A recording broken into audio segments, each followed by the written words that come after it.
Good evening, everyone. Welcome to the special business meeting for the District of Squamish for Tuesday, January 19th. Hapsqualin, Queeslutnuk, Squamish, Oweameo. We are so fortunate tonight and always to be meeting on the traditional territory of the Squamish Nation. We have an amended agenda in front of us, Council. A few last-minute items added, including a proclamation request and a few amended documents. Is there a motion to approve the agenda? Moved by Councillor French, seconded by Councillor Herford. Any opposed? Motion carries. Under Ministerial for M192, we wish to state that the district is ensuring openness, transparency, accessibility, and accountability at this meeting by the following means. The meeting is being live streamed, and a video of this meeting will be available on the district's website for viewing on an on-demand basis. And unfortunately, we can't provide any public attendance because of the current public health orders. Motion to approve motion M192, moved by Councillor French, seconded by Councillor Stoner. Any opposed? Motion carried. Because we are meeting entirely electronically this evening, I'll just remind everyone of the rules of engagement. When the council member disconnects or reconnects, please let me know so this can be recorded in the minutes. If you wish to speak, just raise your hand if you're on video, or if you're by audio only, just say chair. So I can put you on the speakers list. With respect to a vote, council members are only required to state a nay vote. No statements required if you're in favor. Please, everyone, keep their phone or computer on mute unless it's their turn to speak.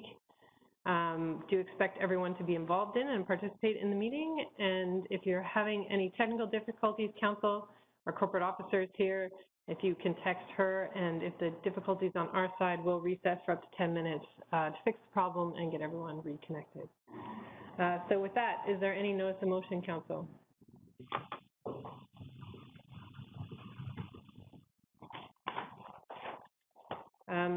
First up was a request received from Ezra Shankin, who's the CEO of the Jewish Federation of Greater Vancouver, to declare January 27th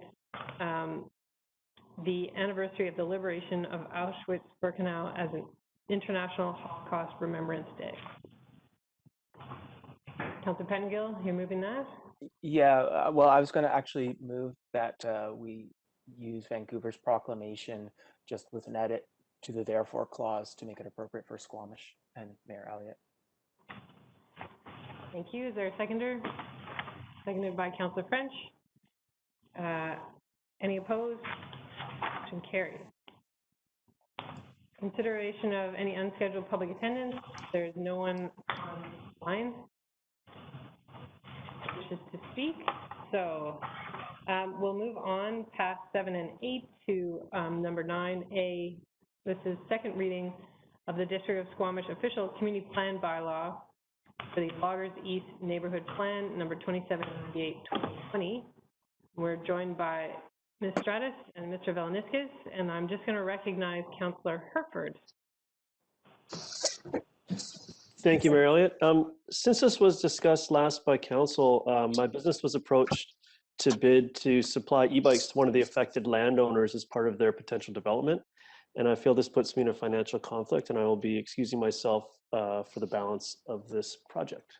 So I'm going to log off now, and if the corporate officer or someone appropriate could contact me when this topic is finished, I will rejoin the meeting at that time. Thank you, Councillor Herford. We'll see you in a bit. Thank you. All right, so with that, I'll turn it over to you, Mr. Velaniskis and Ms. Stratis, for the presentation of second reading. Over to you, Susan. Are you able to share your screen again?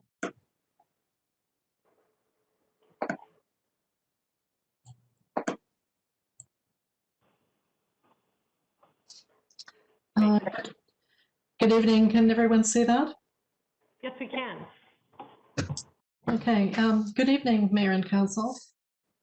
We have brought back the Loggers East Neighbourhood Plan for second reading with some amendments, and I will just walk through the changes that are proposed.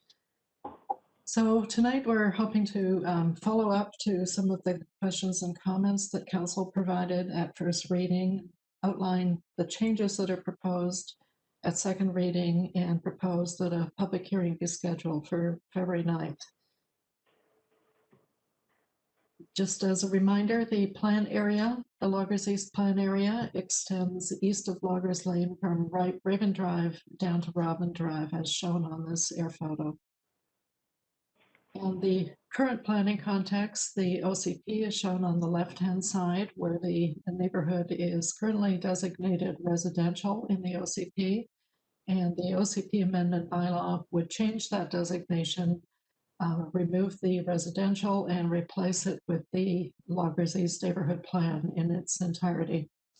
And the map on the right-hand side shows the current planning context, the current mainly RL1, Rural 1, and Residential 1 zoning.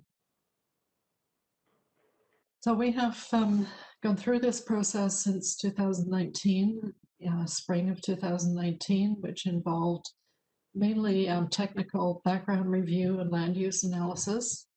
Going to 2020, we brought forward some options to council, reviewed the background reports, and began preparing the draft plan, which received first reading in December 2020.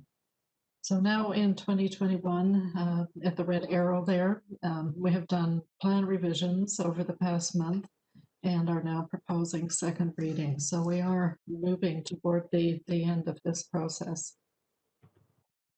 Just to recap some of the important background, at our previous meeting, we have gone through the public comments that have been received and just wanted to bring this back to some of the background that is the substance of this plan. So firstly, the environmental values are the key determinants of the plan. The areas shown in red are the riparian areas, and the areas shown in orange are orange crosshatch are recommended preservation areas that have other habitat values, and the green cross stripe is an area where there are also habitat values, but they need to be looked at more carefully at development, and sensitive design is recommended there.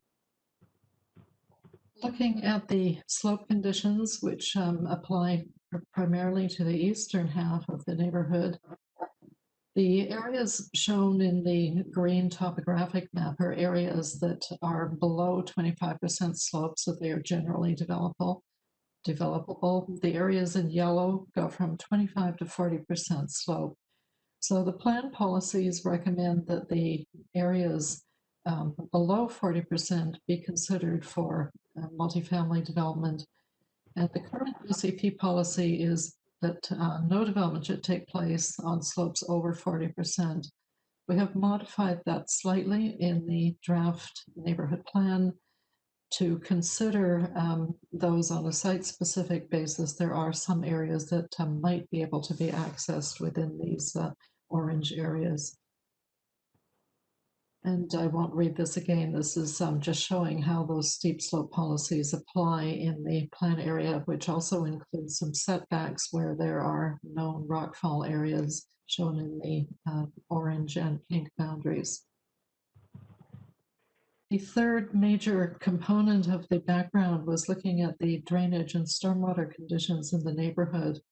And the key findings are that the neighborhood is underlain by two unconfined aquifers with high vulnerability to contamination, very high groundwater levels at surface generally. And the forested and vegetation areas are very important in this neighborhood to regulate groundwater flow recharge and regulate flood hazards in the area. The preliminary model that was done for the neighborhood shows significant impacts of future development on stormwater runoff due to loss of vegetation and increased impervious surfaces.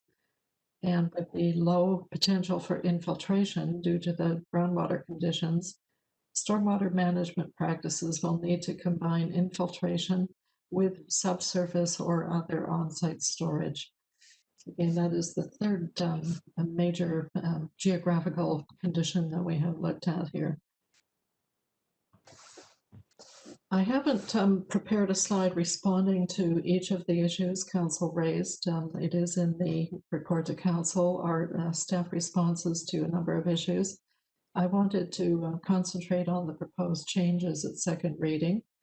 There are some minor changes shown in red text in the copy of the plan document, but the main changes are one additional property on Loggers Lane has been added to the mixed-use development designation. The multi-family local agriculture has now been renamed rural low-density multifamily. And combined with that, we have made some changes to move away from the required agricultural use, which I'll get into in a bit more detail. In Agriculture Policy 5212, we have added a reference to regenerative and organic agricultural methods. Item 4, we've added a pollinator corridor policy for the BC Hydro Corridor under neighborhood amenities. Item 5, the rural low-density area eliminates the mandatory 40% open space agriculture requirement in favor of a density bonus structure, which I will speak to in another slide. The hillside housing area also has the same density bonus structure added, except that there is no agricultural use. We removed the restriction on two-level parking that was previously in the plan policies, and that will be reviewed. If anyone is proposing two-level parking, that will be reviewed at the rezoning stage. Item 8, we've added a safe routes to school map and policies in section 5.6. Item 9, the MUD policies have been revised to require adequate common open space in a mixed-use development and limit lot coverage to 50% to reflect drainage conditions. And under item 10, hillside housing, a new policy 5312 has been added to reinforce the need for active transportation and connectivity in the neighborhood design.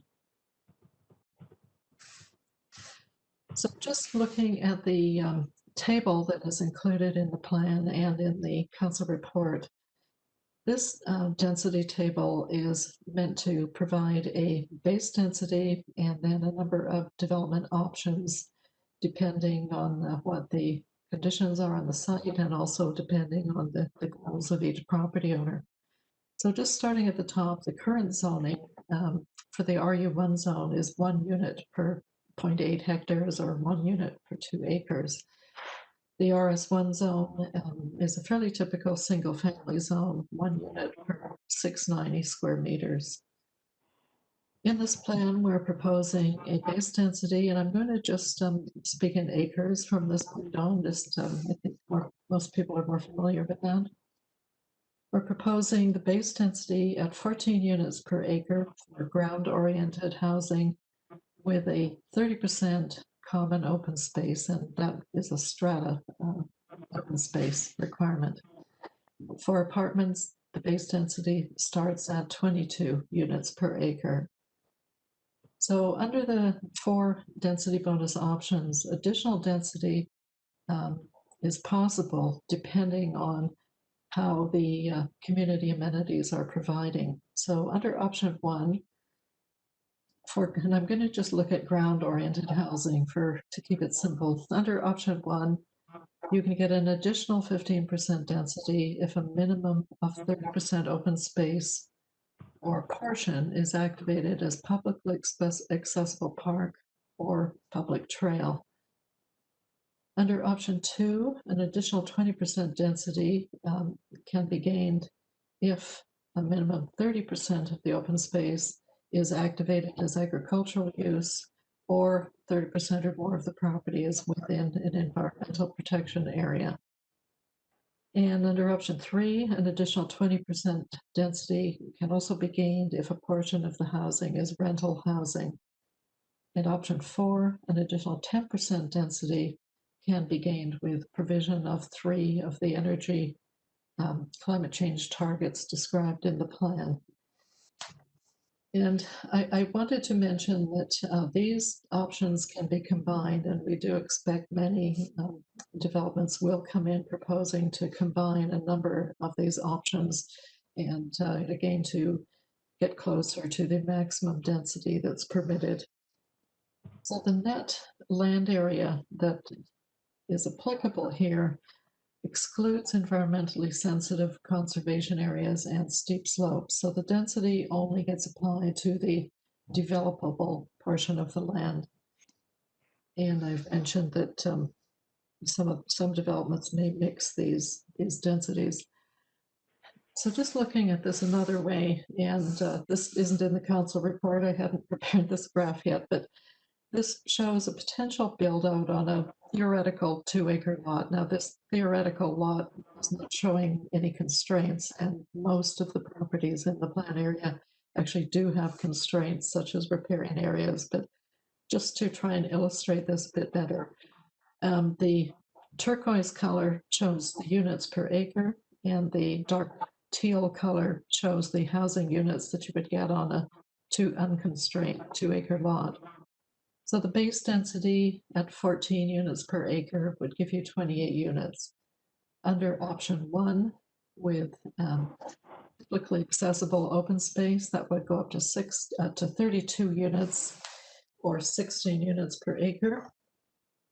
Under option 2, with a minimum 30% agricultural use or environmental protection, that would go up to 17 units per acre or 34 units on the 2-acre lot.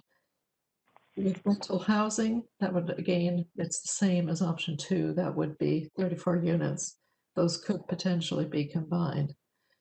Under option 4, the additional density for energy climate change targets, that would take you up to 31 units, the total. If at the bottom line you were to mix options 2, 3, and 4, those would be combined and give you an additional 50% density. So that would be 21 units per acre or 42 units on the 2-acre lot. Now that is, again, just to kind of reinforce, that's for an unconstrained property that's fully developable, and there's only a handful of those in the neighborhood. But 21 units per acre is a fairly typical townhouse development yield. And just to reinforce the community amenities that are reflected in that density bonus structure, more or less refer back to the community amenity priorities that are described throughout the plan in terms of land for food production, affordable housing, smaller homes, neighborhood park and open space, trails, habitat restoration, low carbon, net zero construction.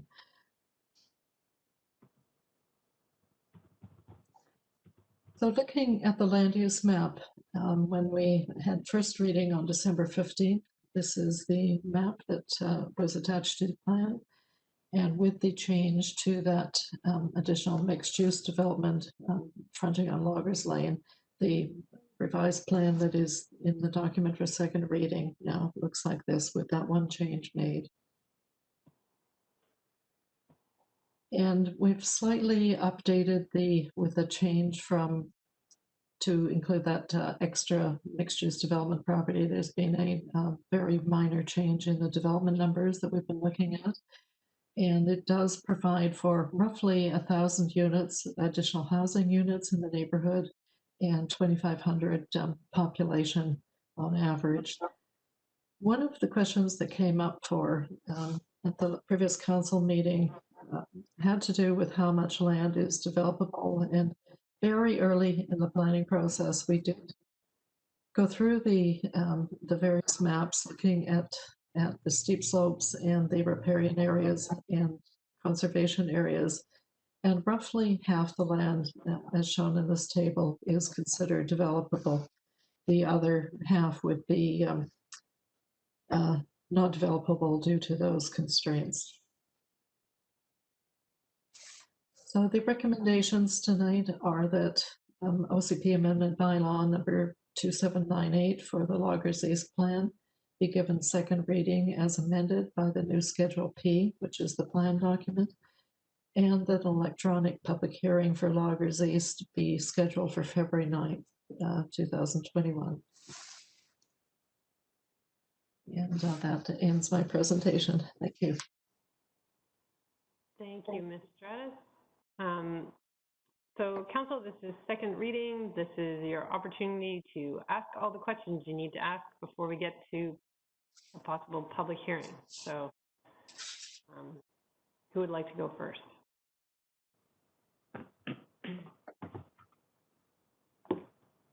Councillor Anderson, and then Councillor Stoner, and then Councillor Ray. Thank you. I'd like to begin with an issue of regarding the aquatic guidelines, application of them. The report to council refers to the DPA guidelines to, quote, also contain a hardship clause for any properties that may be unusual due to SPEA widths. The OCP Development Permit Area Guidelines Section 34.7 aquatic guidelines does spell out in item number M a process for consideration of hardship. And I just wondered whether staff may be able to identify whether that this is in fact the policy that would be considered in the case of, for example, 1014 Finch, which has a number of constraints, the power line, and also the conservation area, as we're calling it, surrounding Finch Creek. This does quite obviously present some challenges for development of that property. So I just wish to confirm whether that OCP DPA guidelines provision is the one that would be considered in this case. That is number M, and in case of a SPEA variation, and it outlines a request needs to be supported by reasons that are provided with an assessment report and so forth. If you may be able to take it from there, staff, in advising the process that may be available to 1014 Finch. Mr. Sheegan, I see you there. Do you want to take this one on? Go ahead.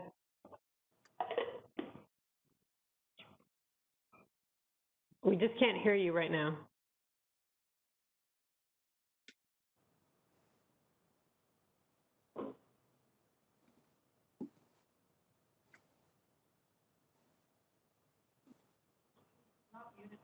No, I know. It doesn't look like you're muted, but we can't hear you.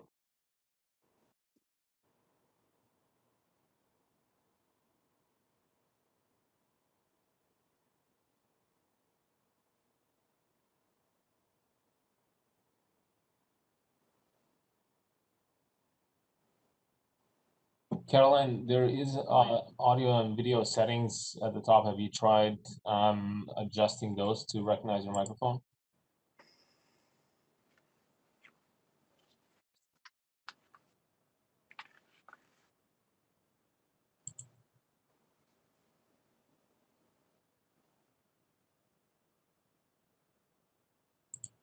Okay, so I'm going to go to the next question, and we'll give Mrs. Sheegan some time to get her audio connected. Do you have a follow-up, Councillor Anderson, or another question?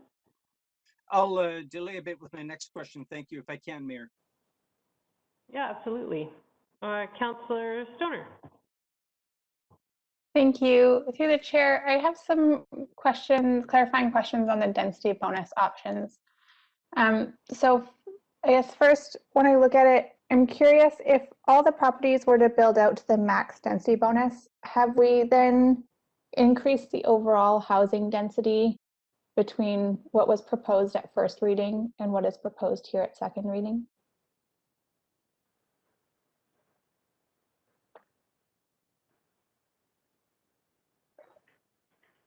Through the chair, I can just respond to that. The build out in this neighborhood is really actually very hard to predict. I don't think this density bonus structure is going to vary that very much because the limitations are physical in terms of setbacks from streams and steep slopes. And the structure we've put in place, we actually can't predict which of those choices property owners are going to go for. So I think the eventual build out figures are assuming fairly full build out at the maximum density. And we don't know the willingness of different property owners to go for those density bonus numbers. It's a bit of a guessing game. Mr. Vilniskis, did you want to add to that? Yes, so, and also just to add to what Susan said, the number of units and population, I believe, is an average. So we took a high development scenario and then a low development scenario at the base level of density and arrived at that number as an average. Okay, thank you. And then what is the typical open space requirement for kind of strata open space? So we have 30% common open space as a minimum here. Is that typical of other developments?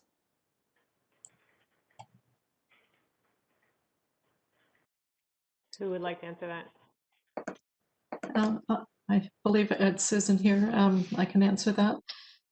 Sorry, I'm having trouble navigating the controls as usual. 30% is a requirement in the zoning bylaw now.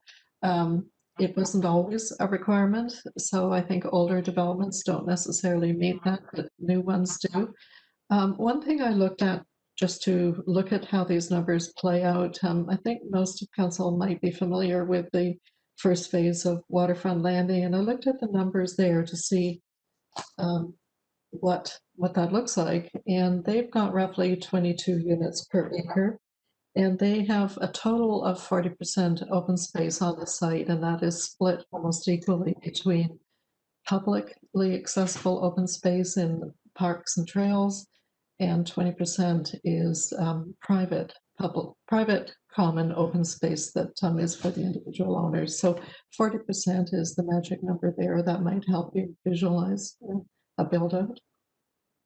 Yeah, that is helpful. Thank you. And then I'm just curious, because to me it seemed like in first reading we were at 40% of kind of open usable space, whether it was as agriculture or environmental protection. And so I'm curious why we've reduced that to 30%. Is that in response? I know there was some mixed council comments at first reading. Is that what kind of drove that reduction from 40 to 30? Yes, that was part of our thinking. Definitely it was not very popular, and I actually think it wasn't so much just the 40%. Some properties have a great deal of constraints, and they will be providing 40% open space, and others do not have many constraints. So it's really hard to kind of come up with an average here. But I think what we heard most objection to was the fact that 40% was mandatory and that it was to be activated for agricultural use. So the new structure gives people more flexibility. It starts at a lower point and goes up as you provide different public amenities. So I think some properties will still reach 40%, and when they go through the rezoning, because they will want the additional density. Mr. Vilniskis? And just to add to that, so the 30% and in case of agriculture, in case of apartments, one of the options for density bonus is 35%. But as Susan said, I think a number of properties will have to do well in excess of 40%, just because they're either fully constrained by power lines, or there are significant riparian setbacks that are necessary.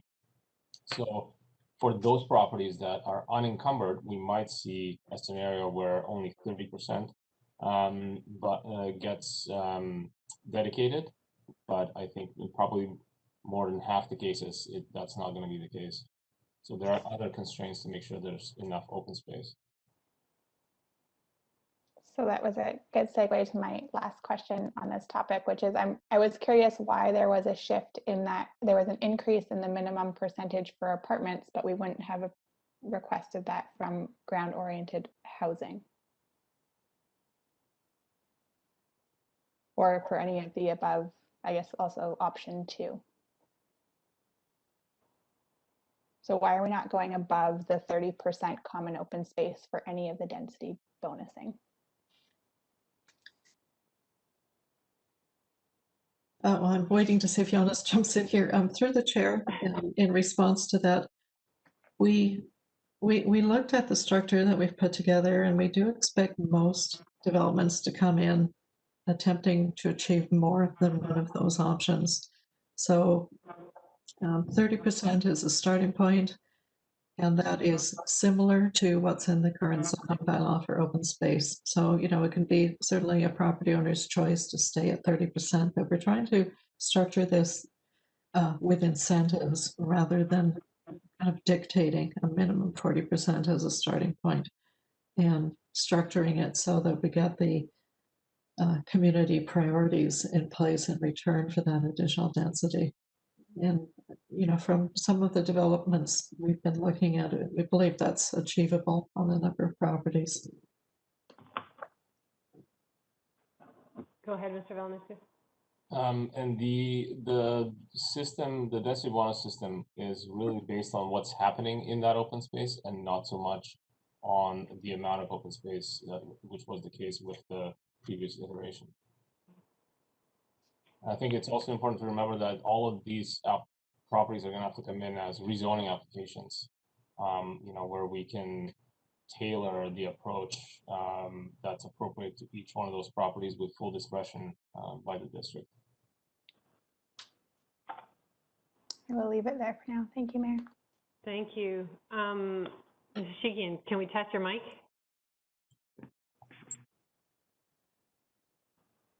Hi, can you hear me? Yes, we can. Great. Great. So we'll go back to Councillor Anderson and his question. Okay, thank you, and apologies for the technical difficulty earlier. So the question was, would the undue hardship be applicable for the property 1014 Finch Drive? The answer is that it might. So the undue hardship is based on a calculation, and that calculation is as per the provincial riparian area protection regulation. So it's actually in the regulation how that hardship is calculated. And the intent of it is to ensure that a property is not sterilized as a result of a riparian setback. And so if that is the case, then the province does want to see that, for example, there are a few criteria. So one of them would be that zoning setbacks, for example, front yard zoning setbacks would be relaxed, or at least that option is explored and there's a decision. And then further to that, there's a calculation of a developable area. And so there will always be space made for a development. It may not be maximizing the entire site. There will need to be a riparian area that is protected on that site. It may not be the size of the development that the landowner wishes, but there will be space made under an undue hardship situation for a development to fit on the property. Thank you, Mrs. Shikian. I'll just outline that part of my observation in this neighborhood, and with some experience with some of these streams, is that there is a complicated and not very well documented history of alterations to these streams and ditches. And there has been some encroachment. I accept the landowner, who is a longstanding resident of the area, his observations that there has been some neighboring properties and also road development that have affected Finch Creek, in fact, altered it, if you like. So that this is part of the context that we might consider in this plan. We also might consider how zoning setbacks already now might affect it. But I'll accept your explanation at this time that this avenue may be open as per your description within the provincial guidelines, and perhaps the landowner can come forward with further descriptions of the situation at the opportunity of a public hearing. So I thank you, Mrs. Shikian, for your explanation. Any other questions at this time, Councillor Anderson? Yes.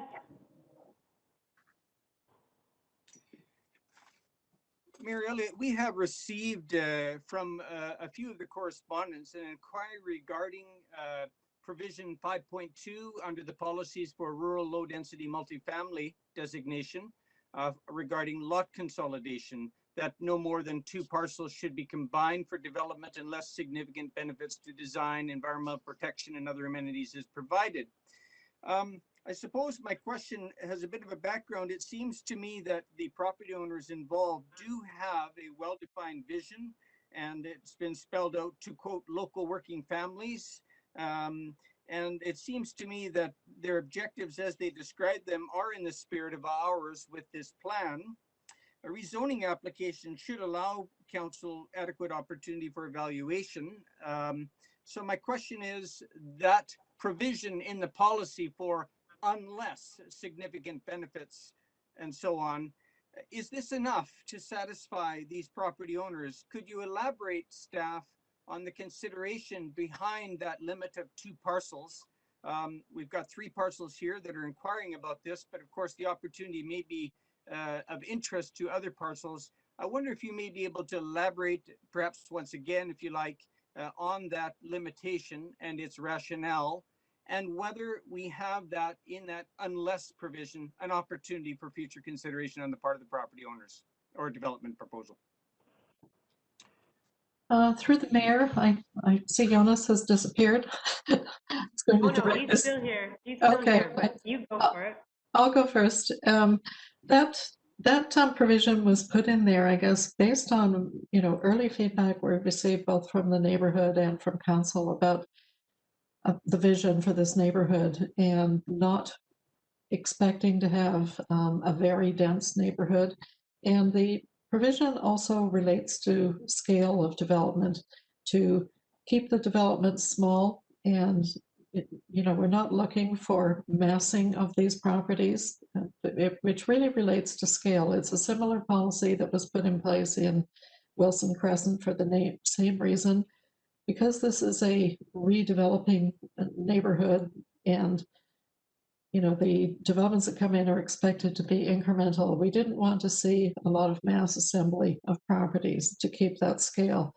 But that provision in that clause certainly gives council and staff a chance to look at what's being proposed. And if there are significant benefits, there may be cases where combining more than 2 properties makes sense.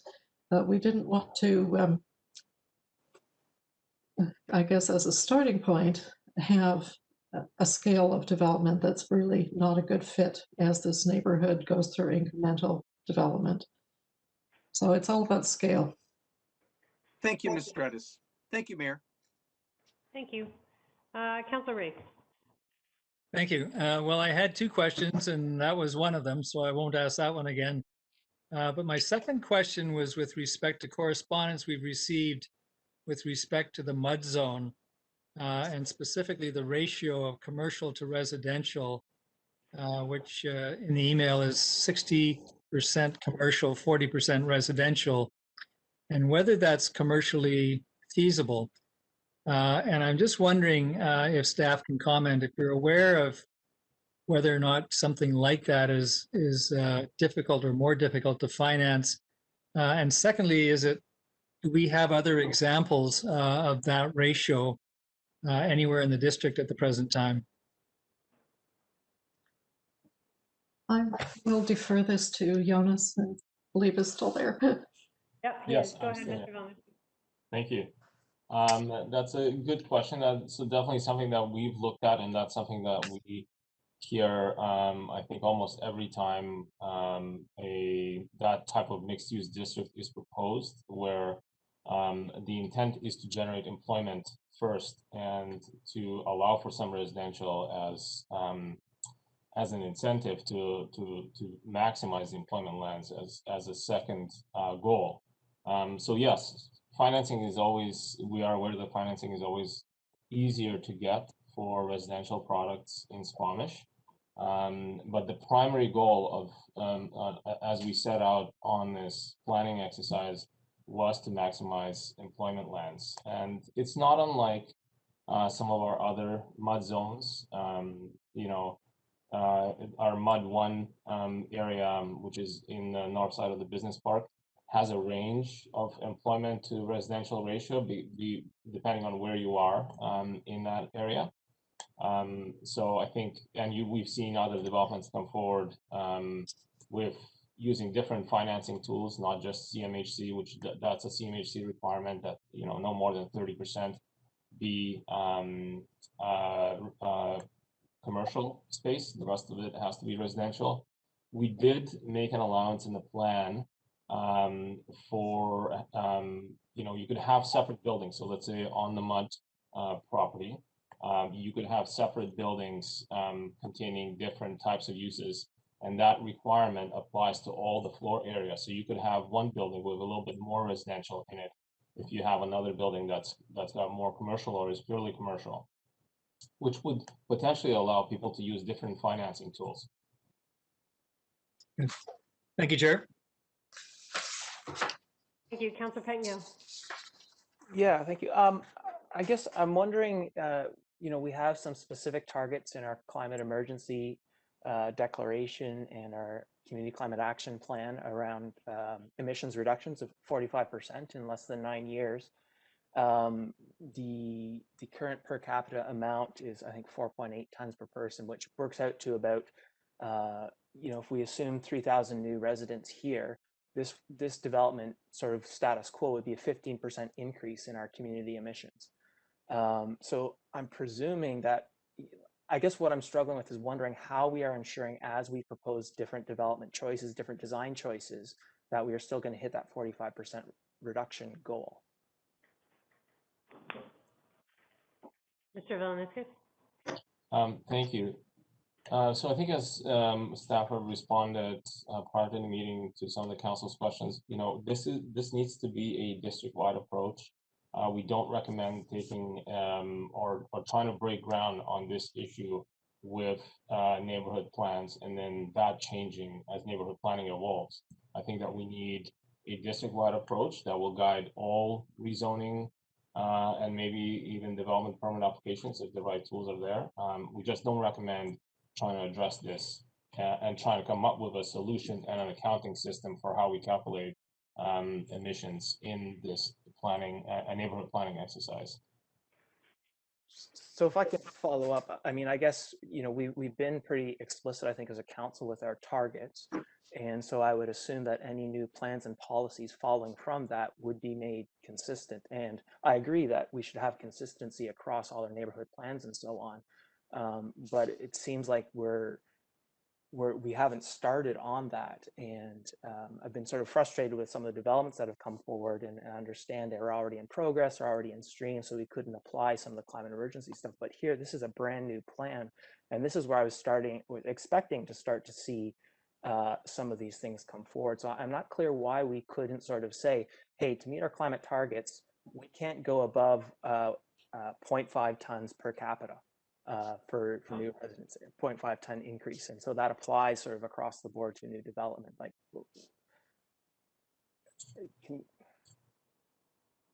Mr. Villaneskis? Thank you. It's for that. I think that you've mentioned what my response was going to be. It needs to be across the board. You know, it's not.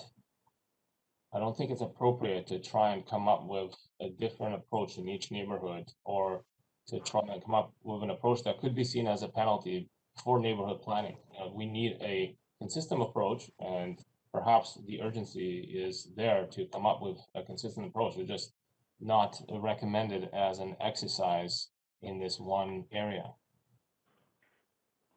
So, Mr. Villaneskis, following that line of thought, is the place to put a target like Councilor Pettingill is speaking of in the zoning bylaw? I think, yes, I think so. That could be a place to do that. It could be a place to put it in the official community plan as well to guide rezoning applications and other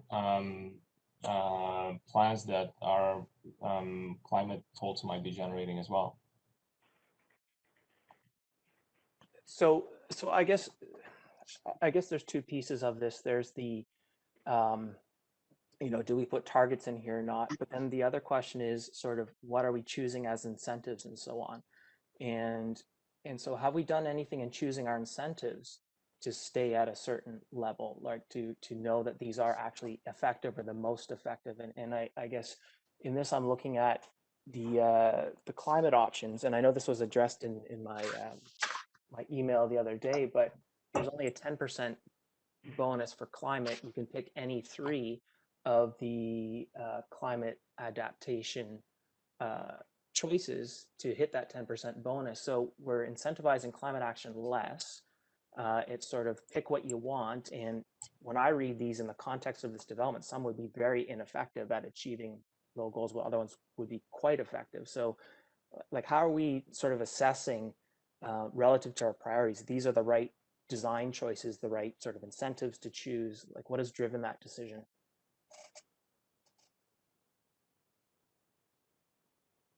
Through you, Mayor. Yes, go ahead. So the plan is meant to provide a number of options for developments to choose from. I think as the district generates policy around, what is appropriate, what should our target be in development in terms of emissions, we can then deal with that through the rezoning process. But this is not the list of climate change policies, is not designed to be targeting a specific emission target. Okay, I'll stand down for now. Thank you. Thank you. Any other questions? I see your hand, Councillor Anderson. I'm just going to put myself on the list, and then I'll come to you unless Councillor French has a question at this time. No? Okay. So, Ms. Stratis, you said something earlier that really piqued my interest, and you said that if people built out to sort of the maximum density bonus, it would be the typical yield for a townhouse development.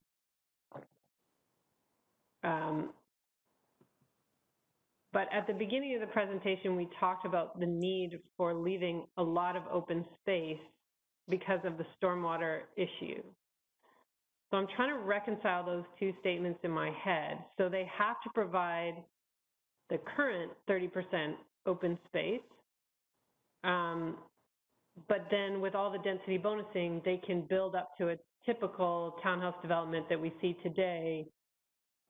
And so how does that then represent leaving more open space than something in the estates or somewhere else that doesn't have the same stormwater issues? Through you, Mayor, maybe I'll just kind of restate some of those comments. 30% is the current minimum in the zoning bylaw, but for every property in this neighborhood, there will be a rezoning process.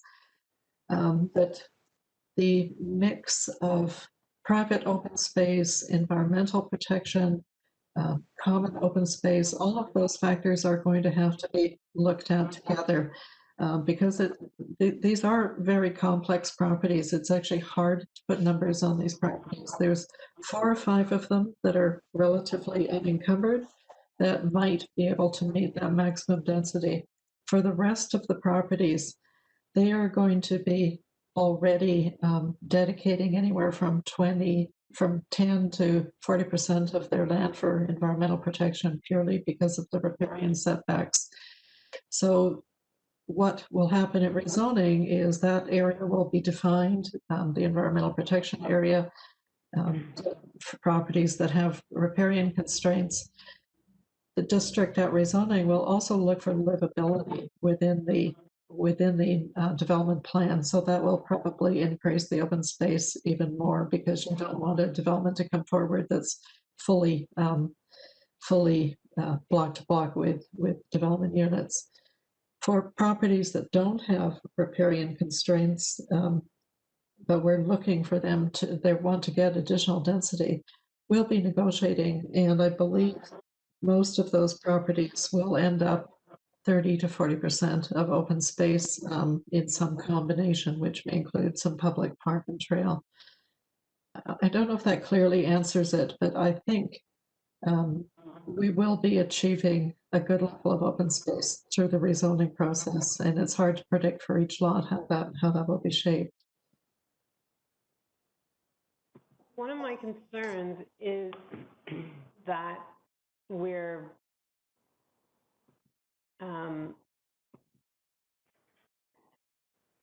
we seem to have taken our eye off of the real benefit of the agricultural use and incentivizing that. And I realized there were mixed feelings at first reading. I'm a strong proponent of not just having open space, but food security is going to be a very important issue in the future. And so is there any way we can sort of play with the density bonuses so that the option 2 might be 25%, but option 3 is 15% for rental housing? Yes, through the mayor in response, Jonas and I went through these density bonus structure at length, trying to kind of figure out the optimum balance and which should be given more dense, more of a bonus. And, that's certainly up for discussion. Right now, if you're activating 30% or more as agricultural use, you get an additional 20% density. That is something we could look at changing.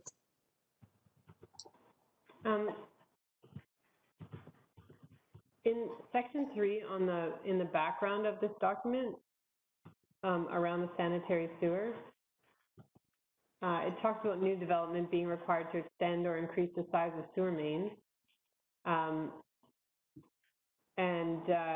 Then it says extension of sewer service may not be feasible in some areas due to slope. And so does that mean no development can happen in those sloped areas, or something else is happening? In response, I think that's just a reflection that some areas are too steep to go into. And I think that would happen naturally because there's certain areas that are 40, 50% grade that you don't want to be developing anyway.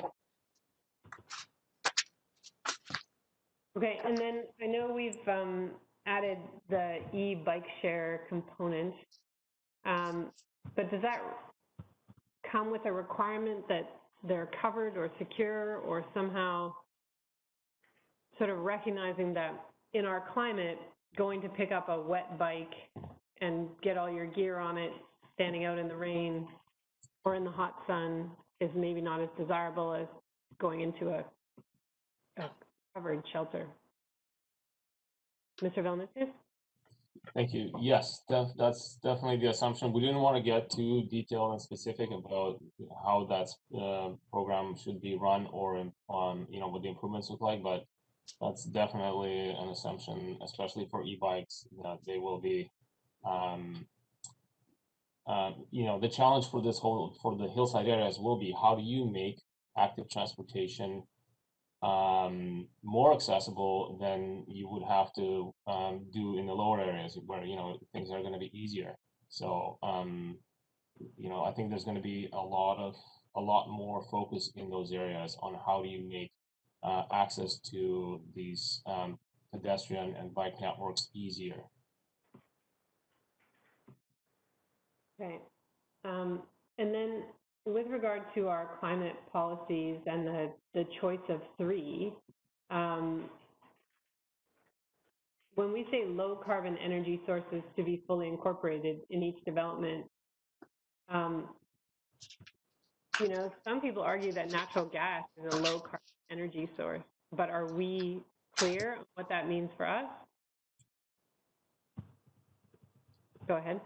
Yes, definitely. So we are in the process of the zoning bylaw update, which I believe defines the low carbon energy systems, and that would certainly exclude gas.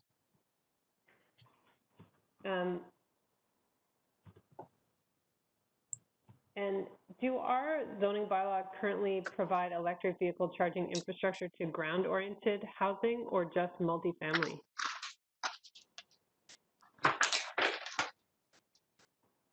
Mr. Villeneuve?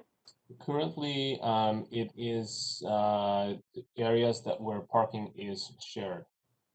So some forms of ground-oriented housing, like townhouses, where you have individual garages, we do not regulate that, although that might be changing.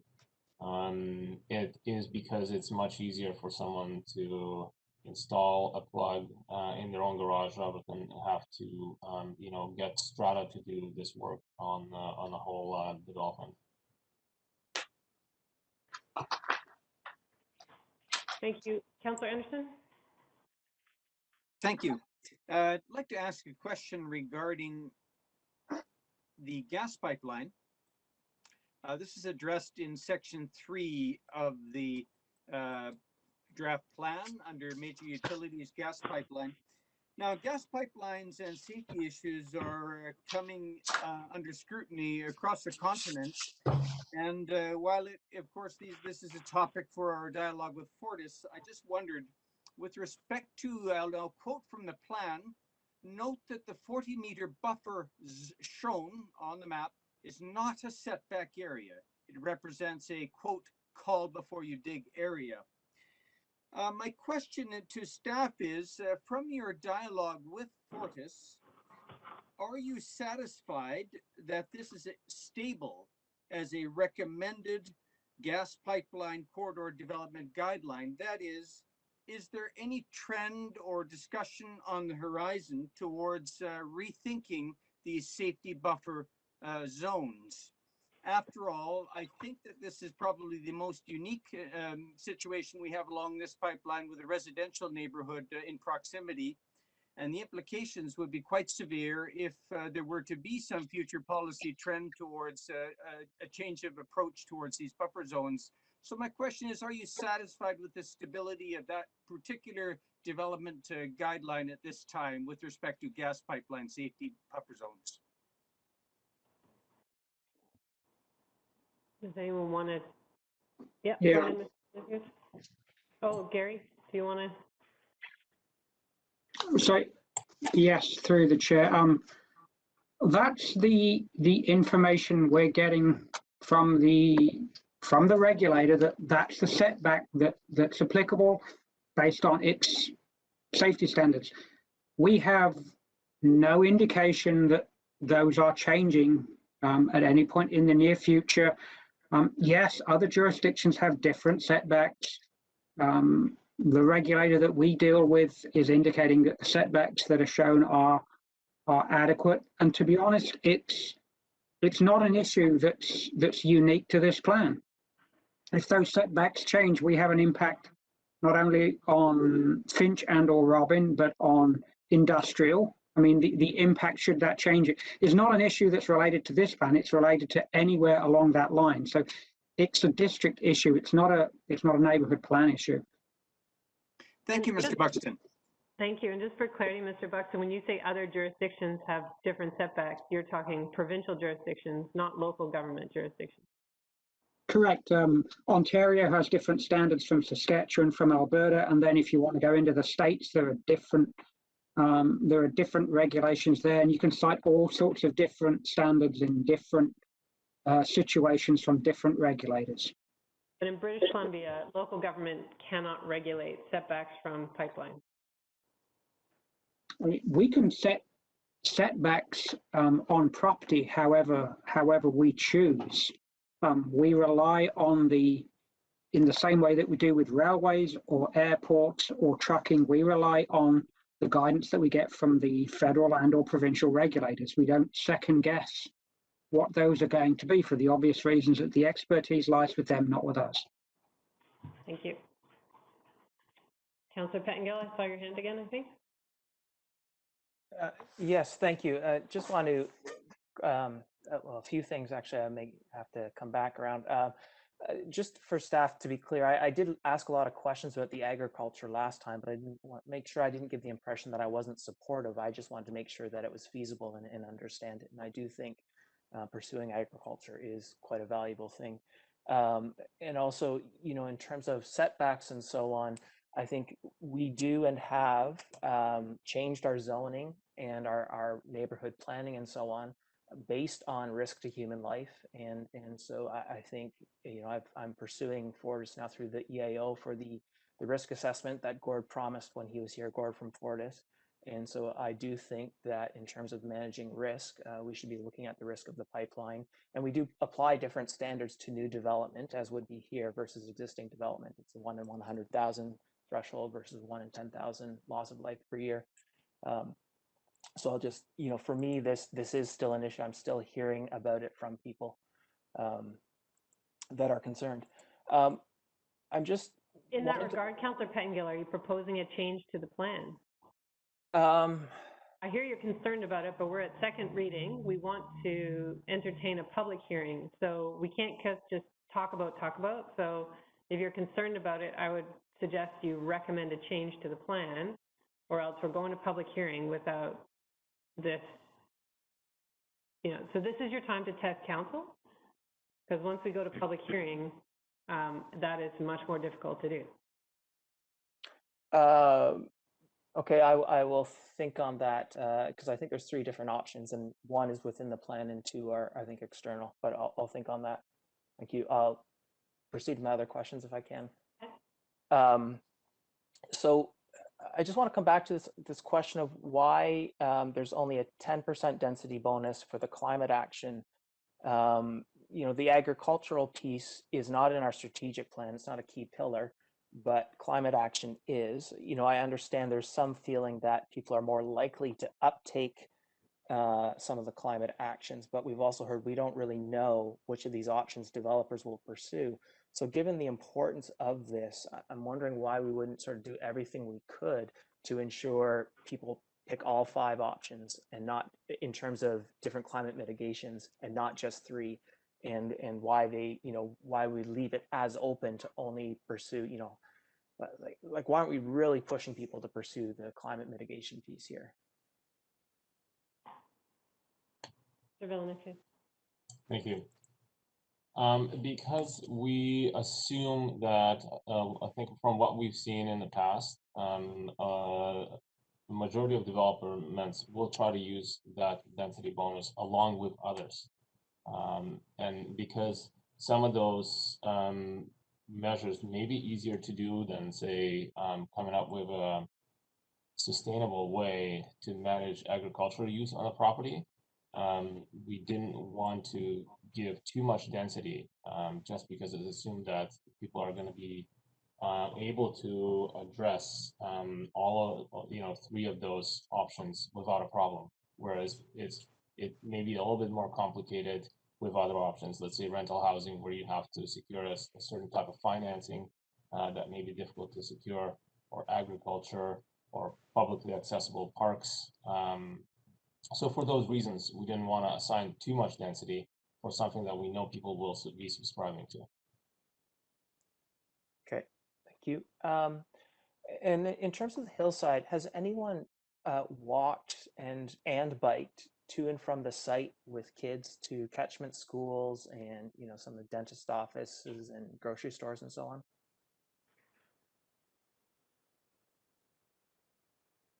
Could you repeat the question? Yeah, has anyone walked and biked with kids to and from the hillside site to and from the catchment schools, grocery stores, some of the local dentist office, pediatric doctors and so on? I feel like this is a leading question, Councillor Pettengill, which isn't really your question, and you're probably wanting to make a comment rather than ask a statement, because there's no roads up there yet. So, Mr. Velniskis, I'm imagining you're going to say no. Actually, I did walk with my daughter. Oh, there you go. I'm surprised. Taking lots of pictures, and then we walked to Barron Park one day. So yes, I have walked to some services with my child up there. And I guess what I'm wondering is yeah, along those lines, what assessment or research have we found that shows that's a viable, and like is this an adult-oriented community we're expecting, or are we thinking that kids are going to be walking to and from school and so on if we develop this out? Mr. Velniskis. I think that there's an obvious challenge here with the hillside areas to make them more accessible for active transportation, for sure. And that will be the challenge that developers will have to address when they go through the rezoning process. But there's no intention that this be an adult community. They will have to come up with transportation routes that can deal with the slopes and not create a hazard for safety, create with fun ways to get up and down the hill. So I think the plan policies indicate that there's going to have to be more effort put in the hillside areas than lower down when it comes to active transportation. And in some cases, it may not be possible, and that will reflect on the rezoning process. And if I'm not mistaken, with our current parking bylaws and so on, zoning bylaws, there would need to be 300 some odd parking spaces up there if it was built out in terms of the residential development we're talking about. Is that correct? We haven't looked at the specific parking generation that would take place on the hillside areas, because there are challenges with terrain, challenges with the buildable area, so it's hard to predict exactly what density will be generated up there. So we're not at rezoning it, Councillor Pettengill. Yeah, I guess Providing a concept for a neighborhood. and what I'm trying to, because I've had some questions about, why if there's any place for parking maximums, isn't it here? Because we're sort of asserting that this will be a walkable place not built around cars. So if that's true, it would be a place where we could do without parking. The developer seems quite eager to provide some place that's very eco-friendly and so on. And so, to me, I guess I'm wondering why we aren't proposing here a reduction in our normal parking requirements. And like other places where we might test this out, because of the steep hill, you're not going to have these people parking in a neighborhood, someone else's neighborhood, because they can't find a parking spot because they've got that hill barrier. So to really test out, hey, is this design and this plan viable in terms of a walkable, car-free sort of community? It seems like the perfect place to test that out. Staff recommendation would be to do that consistently then for all hillside areas, rather than try to target this one area for that policy. I think we need to revisit our parking requirements in general, and maybe that's an opportunity just to look at different areas of Squamish and how maybe different standards should be applied. And timeline wise, is there an opportunity to do that? Or I guess, given some of the things, it seems like we are proposing different densities and so on here. And so I'm not clear why we couldn't also propose a different parking density for this neighborhood plan than other places.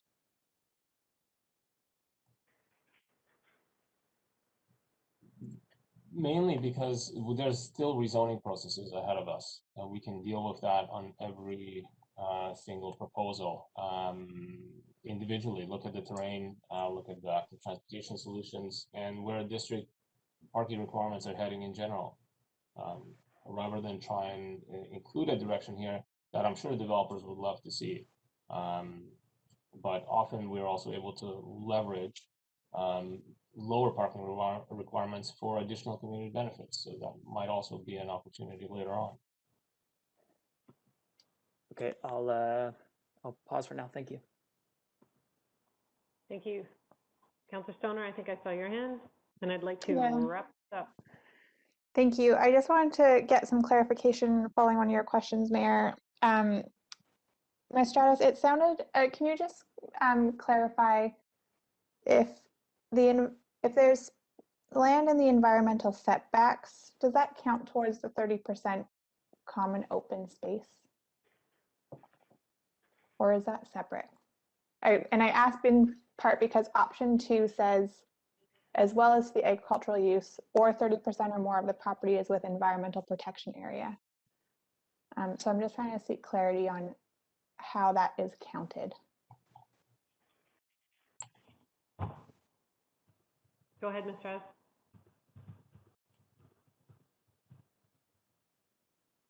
You're on mute, Ms. Stratus.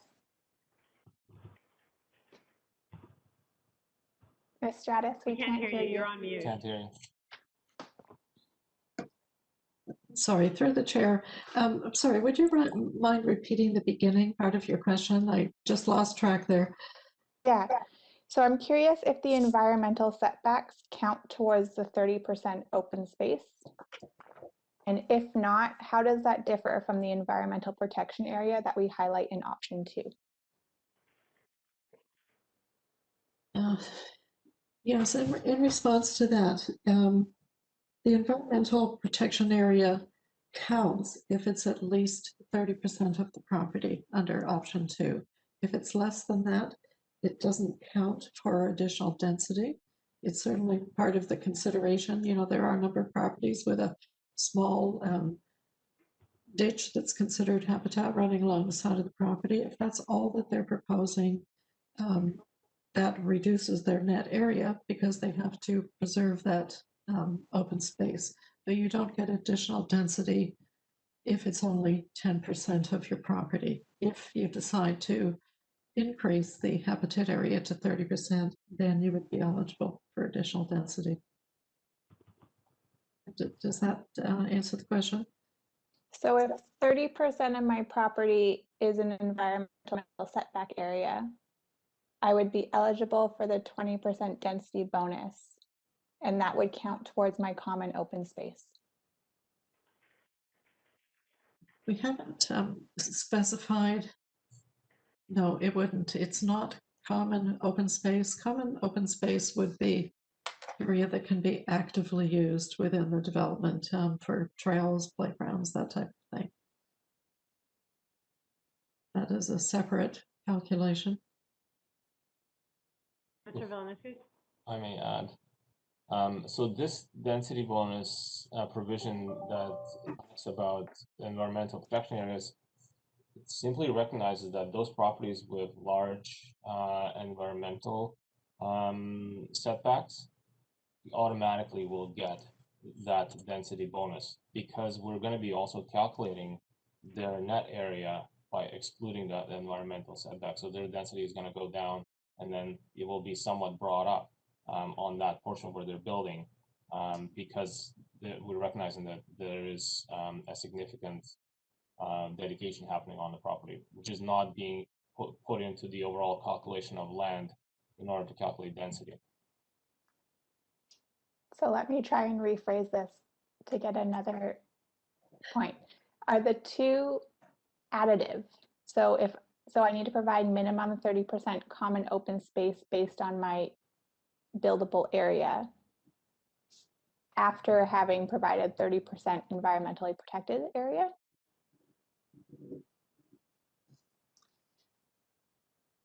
Go ahead, Ms. Chair.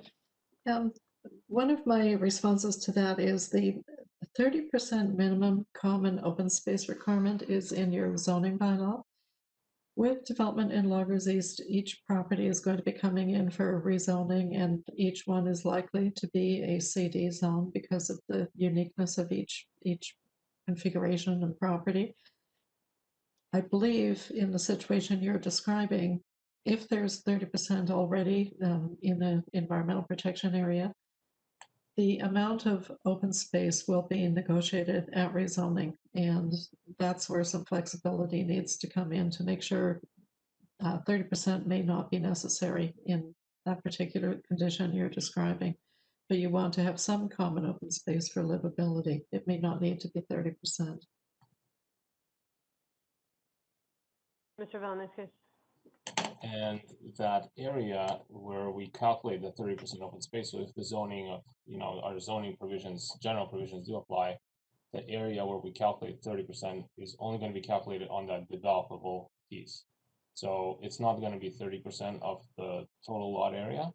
It will be 30% of that, the area that you're developing, excluding the environmental setback.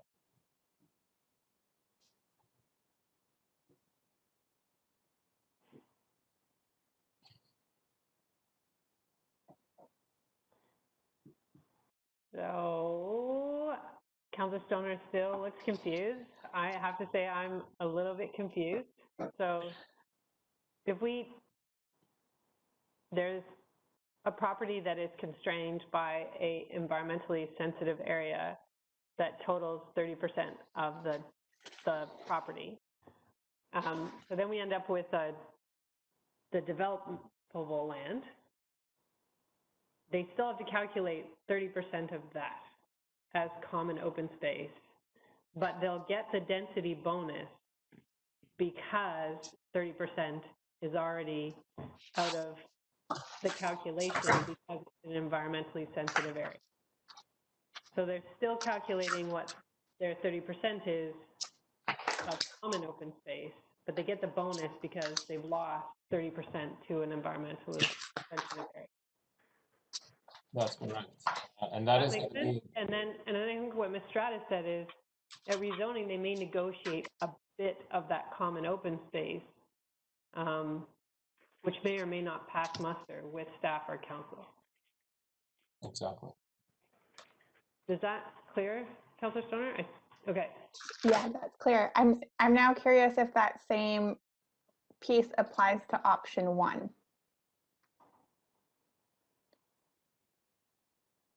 Or if option 1 is really just a density bonus to try and incentivize public use of that open space. So it's not necessarily requiring more open space, it's just activating that space. That's correct. The environmental example only applies to the environmentally constrained properties, I think. Or if it's a steep slope property, you know, we probably wouldn't count that as your usable open space either. But parks that are dedicated on the property would certainly be an option for the zoning process to recognize as part of their common open space because it's a development next to a park. Got it. Thank you for the clarification. Okay, I think my last question is around the word portion. So 30% open space if a portion is activated as agricultural use and 20% density if a portion of the housing is rental housing. How do we define portion? Mr. Valniscus? We didn't define it to allow for mixing of these different amenities. So the reason why we use portion is that so you could have an open space that has, let's say, agriculture on it, and then it has a public trail running down the side of it. And we would be incentivizing both of those scenarios in one area. I think the fact that we're going to go through the rezoning process will allow us to determine exactly what's appropriate in each scenario and where we at with you know, the, let's say, rental housing targets for the whole area. If we reach our target, maybe we can relax a bit and increase requests for other amenities. Okay, and then that portion for agriculture, I know we talked last time about the importance of trying to get larger areas for agriculture to make it viable. So I'm worried that a portion means I'll put in like 4 community garden beds, and then that's my portion. And we don't end up with sort of what we're imagining, which is productive land in the urban setting that helps protect food security for our community. So that the density bonus, when it just says a portion of agriculture, is the part that makes me nervous because it can be tokenistic and then it sort of flies in the face of our other policies. So how is that interpreted in line with what is written here about what we're trying to achieve with agriculture? In response to the mayor, that policy, you know, we keep referring to the rezoning process, but if someone comes in with an application that shows 35%, 30% open space and only has 3 garden boxes in it, that wouldn't meet the other plan policies, and I think it simply wouldn't get through the rezoning process. You know, the density bonus table is one policy part of this plan, but the other policies also kick in terms of the goals for agriculture, et cetera. And I think if staff were reviewing a development application that, you know, simply was not achieving those goals and policies, I don't think it would be supported. Okay. It makes me think that we might want to just strengthen the concept around agriculture, either in 5.2 or in the guiding principles, just to help reinforce that point.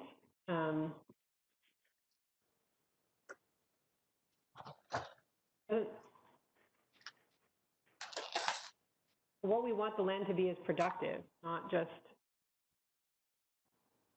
necessarily small. Mr. Valaniskas. Through you, Mayor, it's a good point. And so one way to do that maybe would be to add a substantial portion when it comes to agriculture in that table. Okay. I would like that amendment. Councilor Pettengill? Yeah, thank you. Just two things. One, on the clarifying piece, fully incorporating low emission energy. To my mind, I could fully incorporate some solar panels and fully incorporate a gas heater and so on. So can we clarify that to say inclusive, exclusive low emissions energy, or something that's a little bit stronger and clearer?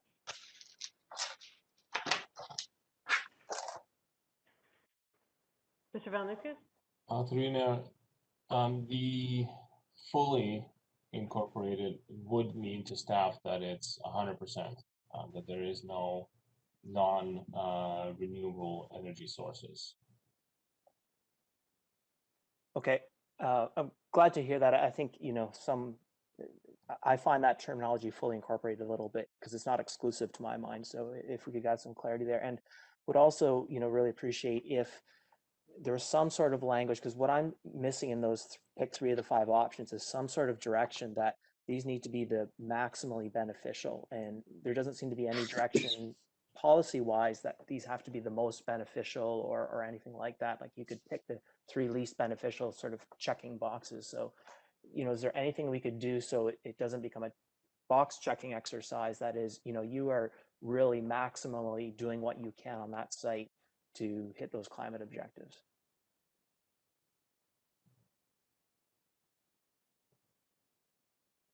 And there's still some flexibility, but it's not about, just bare minimum gets you by. Mr. Valaniskas?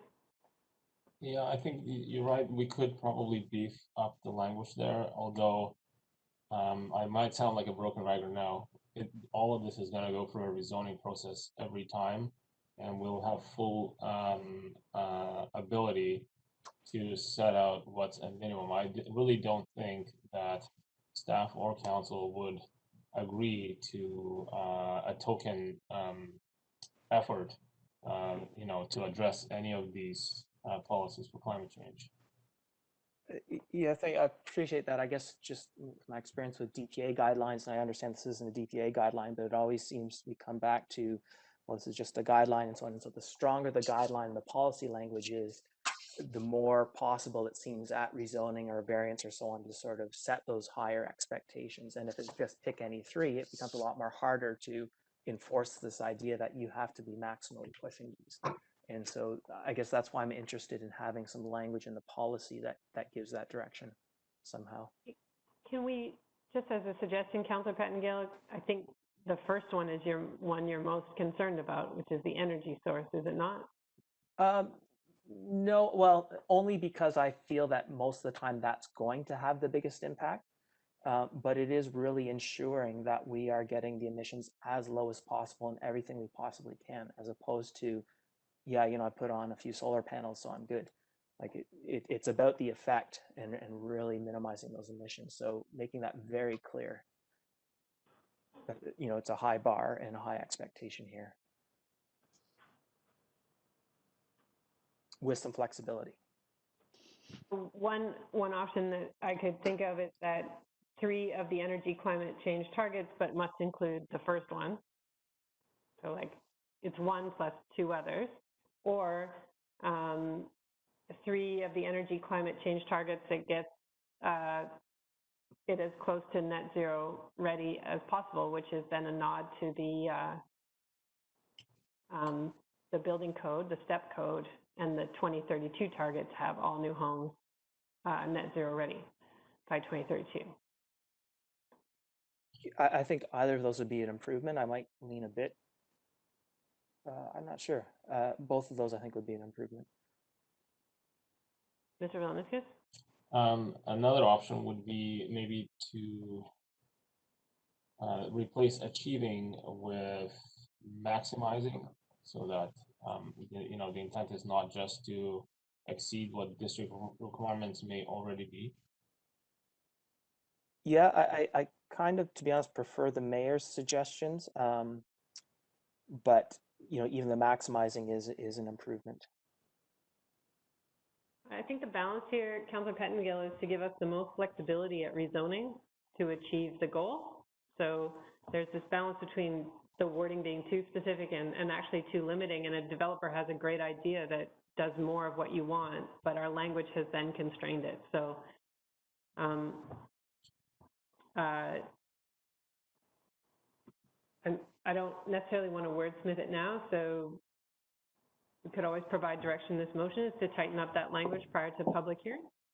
And would that work in this case?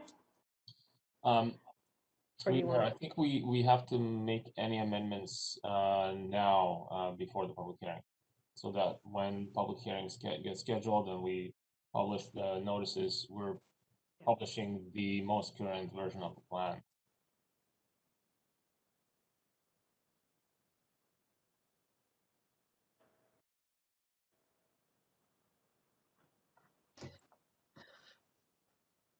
Through the mayor, I guess, looking back at this discussion and the way the policy is written, if incorporating low carbon energy sources is the most important, and you know, you want to achieve that with every application, that could certainly simply be written as policy number 1. And then policy number 2 would be about providing density increases for those remaining four choices. I'm not sure whether you're comfortable mandating low carbon energy. However, in all developments, I'm not sure if it's going to be achievable. I sure am comfortable with that. I think, Councillor Pettengill, you need to test that with council. If that's the direction you want to go, then this is, I was trying to help you with ideas, Mr. Vilniskis has helped you, but you need to test council in order to get this to go forward. Okay, so I guess what I would propose is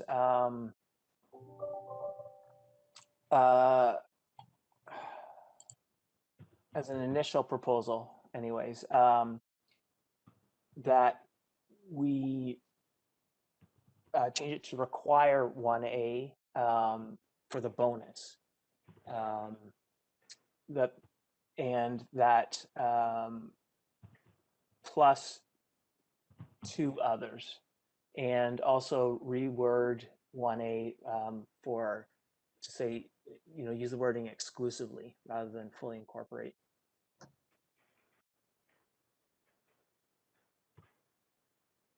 Is there a seconder? Seconded by Councillor Stoner. Any comments? Yep, Councillor Race.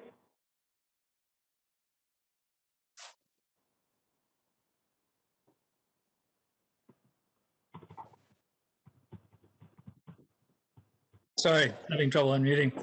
Yeah, actually, at this point, I'm not in favor of that being mandated.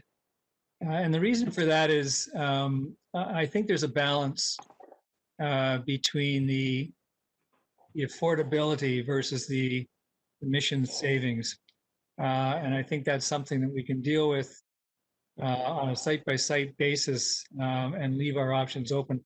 Keep in mind, this is a high-level document. And as Stratus stated, most likely this will develop as a series of CD zones, and so there'll be custom zoning It may be appropriate in some cases in the future, and it may not. So I think to put it in as an absolute mandated provision at this point, I think is just the wrong direction to go. We may end up there on some or most of these developments at the rezoning stage. But at this point, I don't think we can really accurately foresee that. So I would not support this. Councillor Pango. Yeah, just to clarify to my fellow councillor, just to make sure I was proposing this as mandatory to achieve that 10% bonus option, not mandatory across the board for all development, just for that 10% bonus. Okay. Any other comments? Councillor Stoner. Well, I appreciate my council colleagues' direction here. I will not be supporting the motion. I think we have a larger piece of work that looks at density bonusing for reduction of fossil fuel use that I think is probably more applicable. At this high-level document for the neighborhood plan, I'm happy to keep the language a little bit more flexible. I would be supportive of the direction of changing the language to maximizing the impact of the combination selected in that policy piece, but I'm not supportive of making item 1 requirement for achieving that target at this time. I'm going to support this motion. I think we don't know how long it's going to take to get that density bonus scheme passed through council. We're still at the engagement phase. I think if people want a density bonus, then they should be reaching for that. And so I think it's reasonable to say that 1A is mandatory and you get to pick 2 others to go along with it. And then we can start to layer it on. I know that there are developers ready to submit their rezonings after we approve this plan. There are developments ready to go. So I think knowing that, I think it's prudent to, as Councillor Pettengill has said, strengthen the wording, show our direction, and then we can fill in the gaps with our broader policy as it comes along. I don't see any other hands, so I will call the question. All those in favor? Any opposed? Councillor Race, Councillor Stoner opposes. Motion carries. So we will amend that with the word, in 1A, you wanted to change that to the word? Basically, exclusively low carbon energy sources in each development. And that to get the bonus, you have to do 1A and you can choose 2 others. Yes. Okay, thank you. I do want to test council on changing the wording in the density bonus for agriculture, that the word added to is substantial portion rather than just a portion is agriculture. Is there a seconder? Seconded by Councillor Stoner. And the reason I'm proposing this is I feel that it more strongly aligns to the wording of the policy, which is to get productive land out of this, not just a few token garden plots. And I want that to be clear as people apply for this density bonus. I'm not seeing, yep, Councillor French. Thank you. I had an excellent conversation with the Food Council folks specifically on this particular issue. They gave me some great information. And this is definitely an amendment that I can support based on that education on my part. Thank you. Okay, not seeing any other hands. I'll call the question. Any opposed? Motion carries. All right, so Councillor Stoner. I have one other item that I'd like to test the council on. And that would be in the density bonus structure as well to, for option 1 and 2, to increase the minimum open space to 35% from 30% to be able to achieve those 2 density bonuses. And if it's seconded, I'll speak to it. So sorry, that was for option 1? Option 1 and 2. And that's seconded by Councillor Pettengill. Go ahead, Councillor Stoner. Yeah, so For me, the driver of the open space in this neighborhood is to reduce the impact of development on stormwater management that we know is a significant issue in the neighborhood. So I think that for me, the density bonusing should be driving additional open space, not just activation of that space. There's language in the employment lands section of this policy that the lot coverage should not exceed 50% to reflect drainage conditions. But here we're allowing 70% coverage in residential areas. And it's been reduced substantially since we've seen it at first reading. So I'd be more comfortable if that set at least a little bit higher at 35%.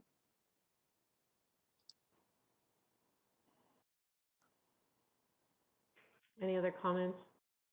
Councillor Anderson?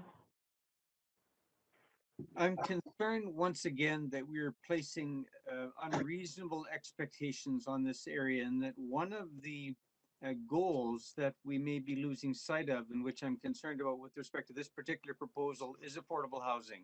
It all adds up as to constraints on what can be achieved.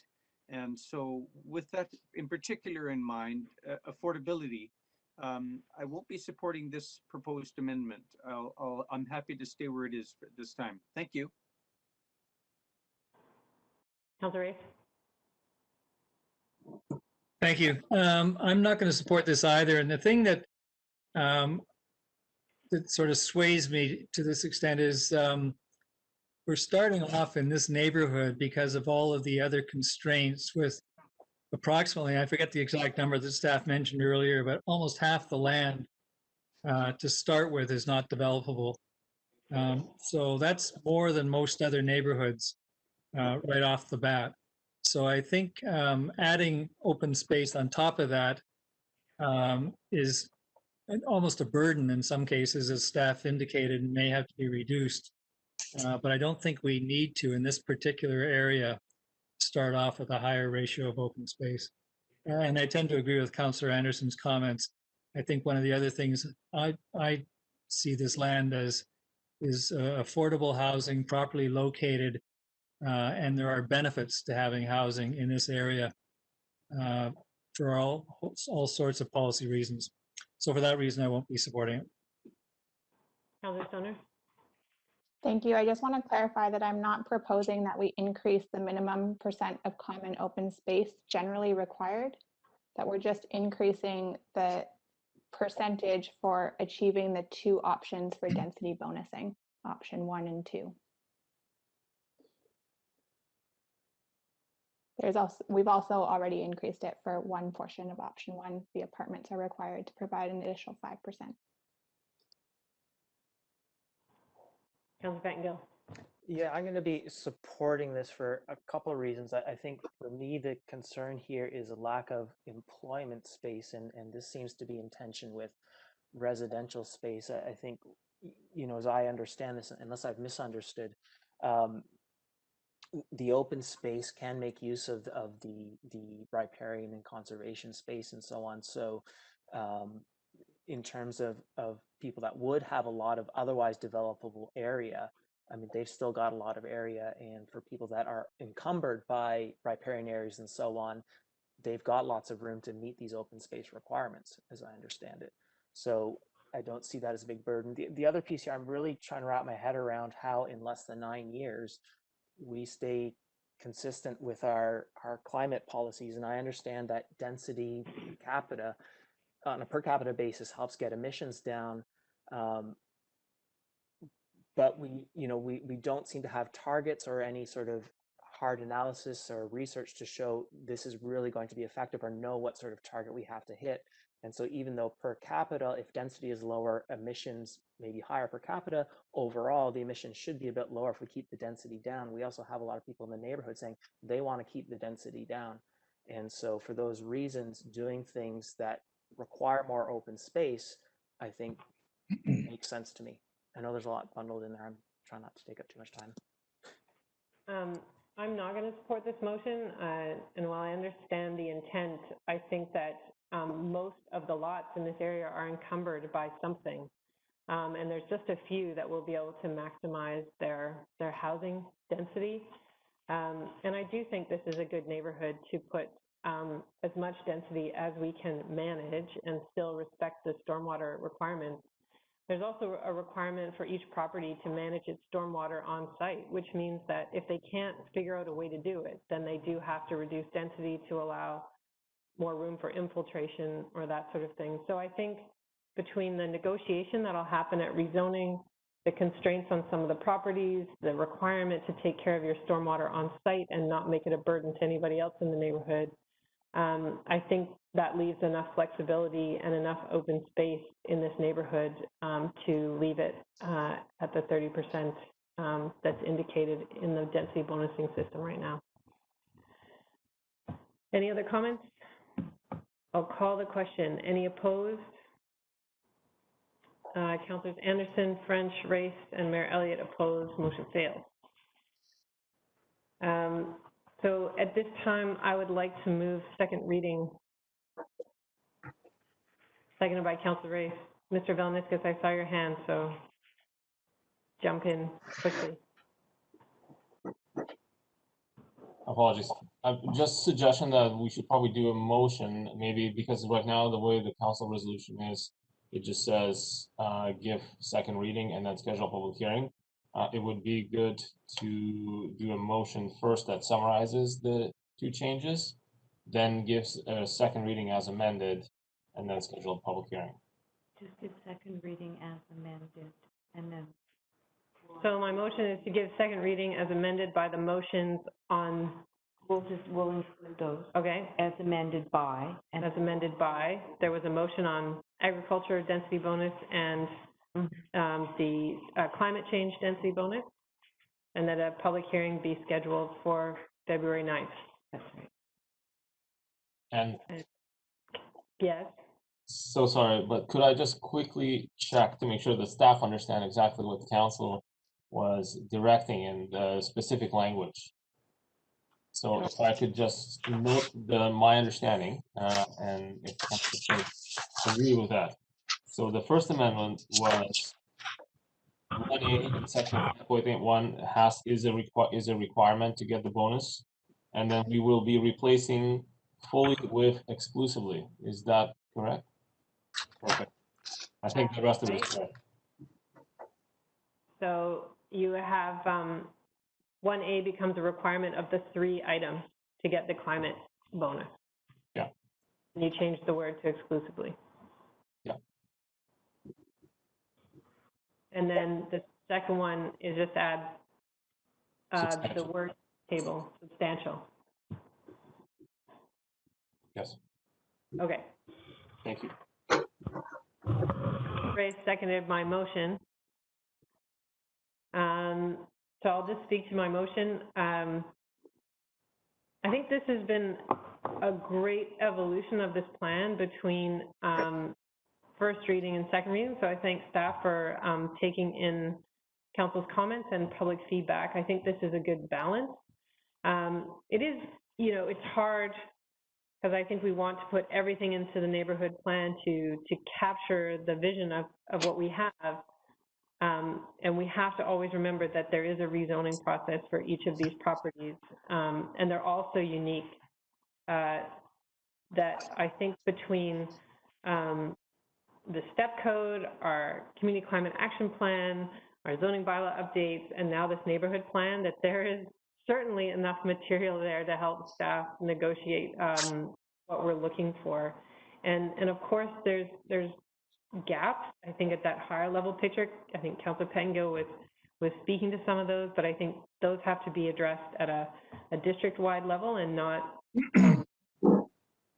they have to be tested across the whole of the community, not by neighborhood. So I think as we recognize those gaps in our climate policy as a council, we should look for those broad policy options to implement them.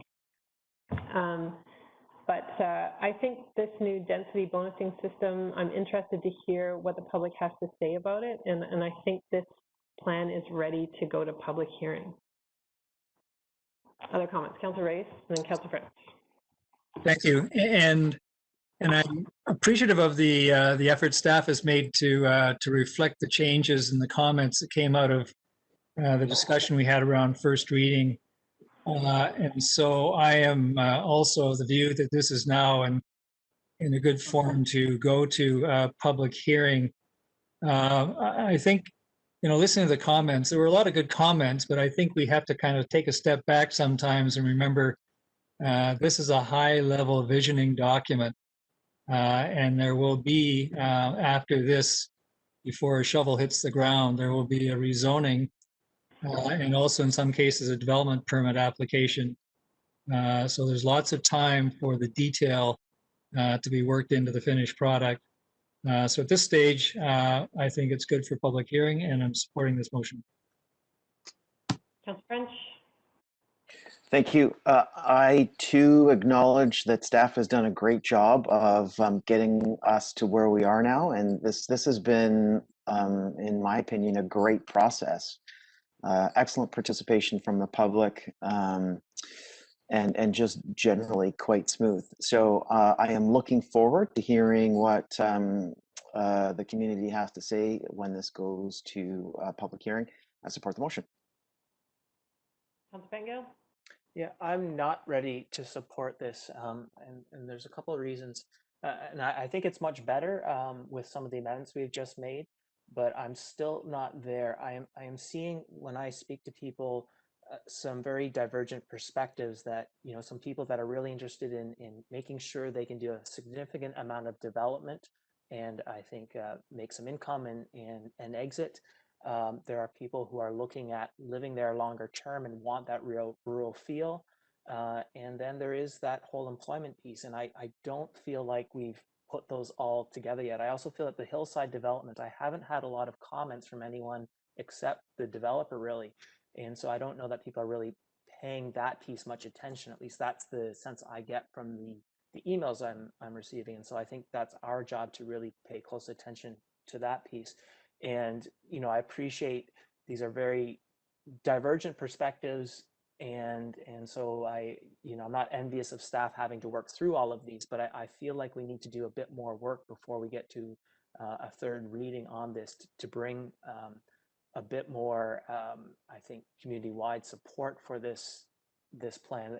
That's my perspective. I think I am still particularly uncomfortable with the hillside development. I was looking at what the research says in terms of walkability and so on, and I came across the Neighbourhood Environment Walkability Survey, which is a research-based tool that evaluates how likely people are to use active transit or other modes of transit and what sort of things provide an obstacle. And there's other research that looks at distance and proximity to services and what you really need to make this walkable.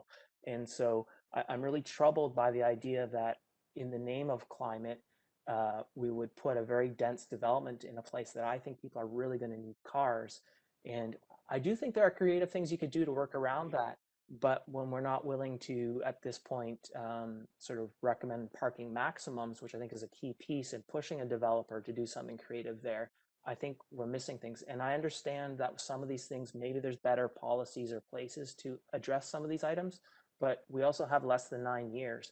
And so, an updated OCP, that's 4 years out, probably by the time it gets approved. That leaves us with less than 5 years. And making sure things are fair across developments, I think that's a reason to take some of these steps here. Because if we don't take the steps to hit an adequate level of climate action here, then every other neighborhood plan is going to have to go way, way further to keep us under that target. So we are impacting with our choices here, those other developments either way. And so I think we really need to do more here.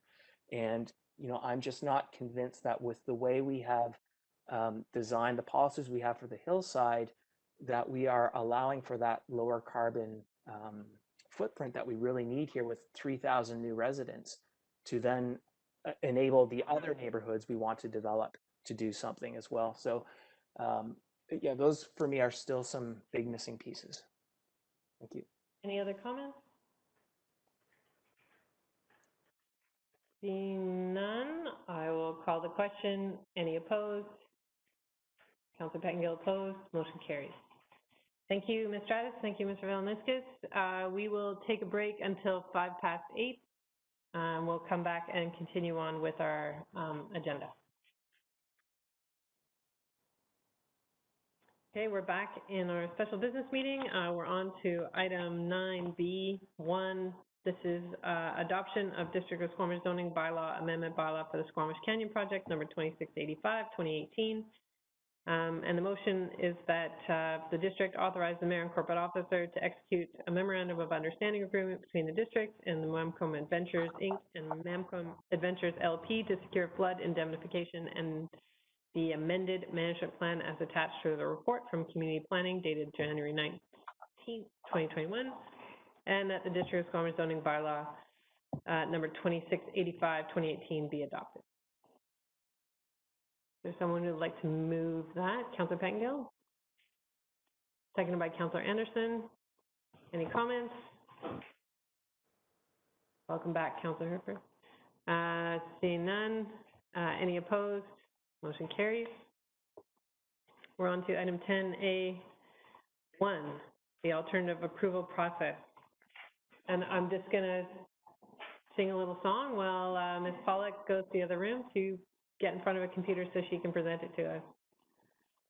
Talk amongst yourselves. Councillor Herbert, did you think we'd forgotten about you? I did begin to wonder, yes. Yeah. I'm glad. I'm always self-conscious that I'm a little long-winded, but it's nice to know that just given with the past that there are other long-winded members. More specifically, me this time. What? Did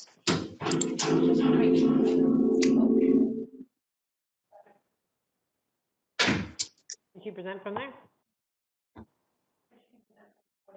Yep. Okay.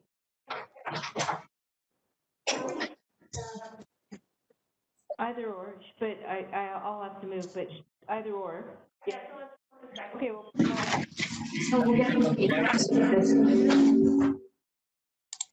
So we'll promote the. Okay, so where will I do this? So we'll do it at the presenter. Okay, go ahead.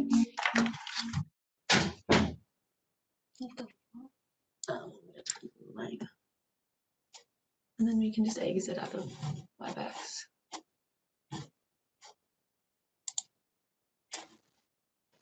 Awesome.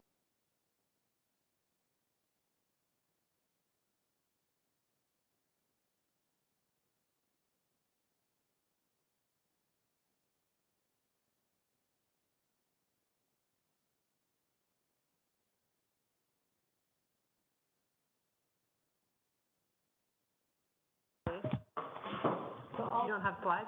Okay. Yep, we can just move the microphone over there. Just grab a chair and I'll move.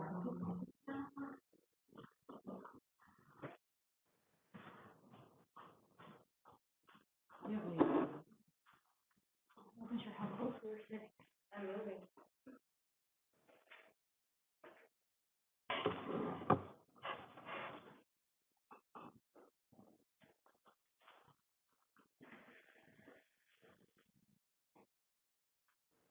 Shar asked me for a recess, but since we just had one, I couldn't do it again. So, sorry, Shar.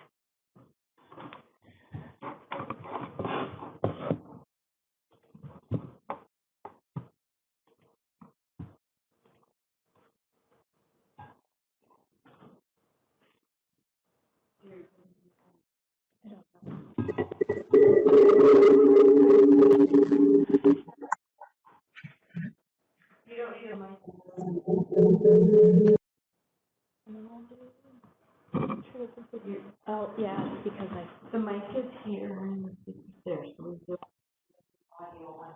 Okay. See if I can get the camera going.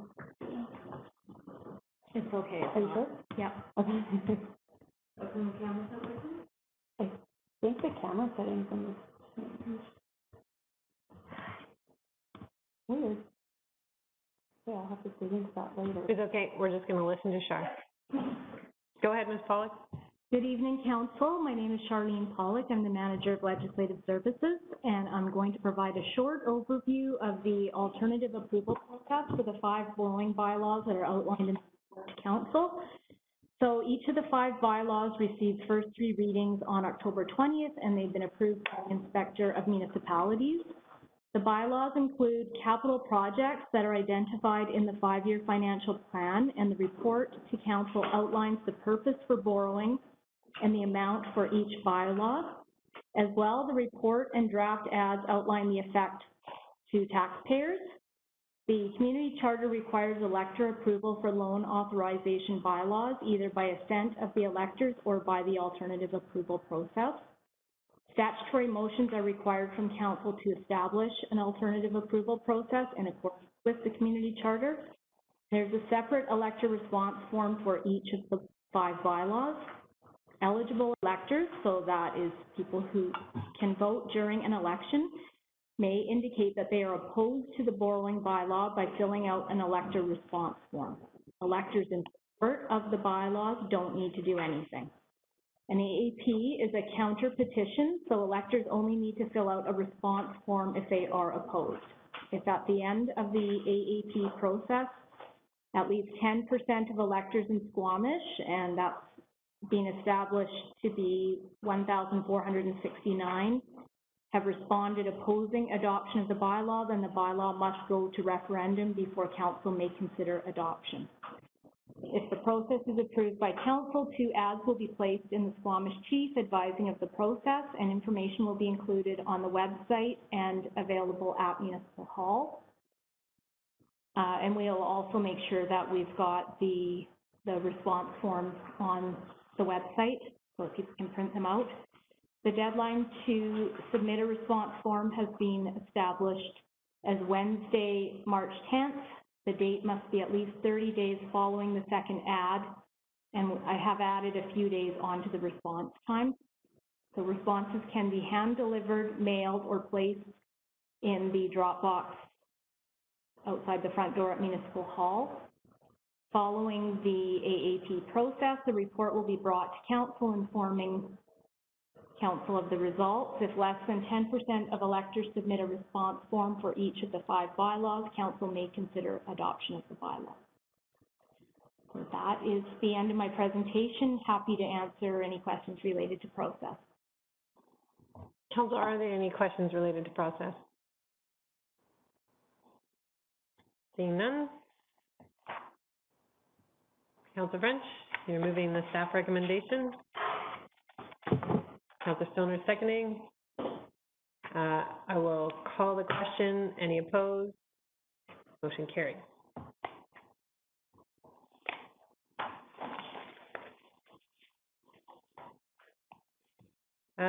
So for the next item, this is to change our February meetings from regular business meetings to special business meetings to enable electronic participation.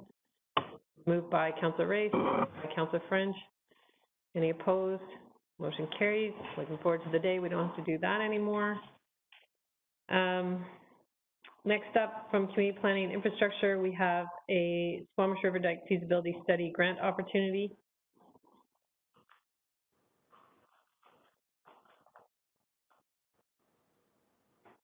Sorry to keep you, Mr. Ralston. No problem. Thanks for jumping in. Good evening, Mayor and Council. My name is David Rolston. I'm the Manager of Municipal Infrastructure for the District of Squamish. This evening, I'm seeking Council support to apply for a number of grant opportunities, all related to the Squamish River Dike. The first is the Adaptation, Resilience, and Disaster Mitigation Program.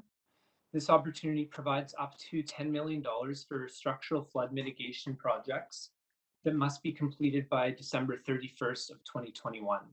So based on a review of grant criteria, staff recommend applying for a Jimmy Judd Slough culvert replacement and rewatering in order to cover the full project costs of $1.8 million.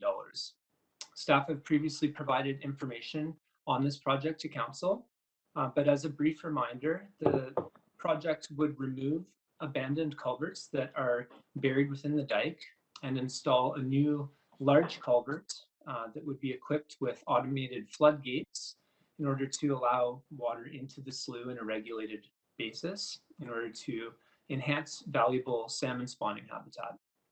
Overall, the project would provide enhance flood protection, it would improve the environment, and also provide an important First Nations reconciliation measure.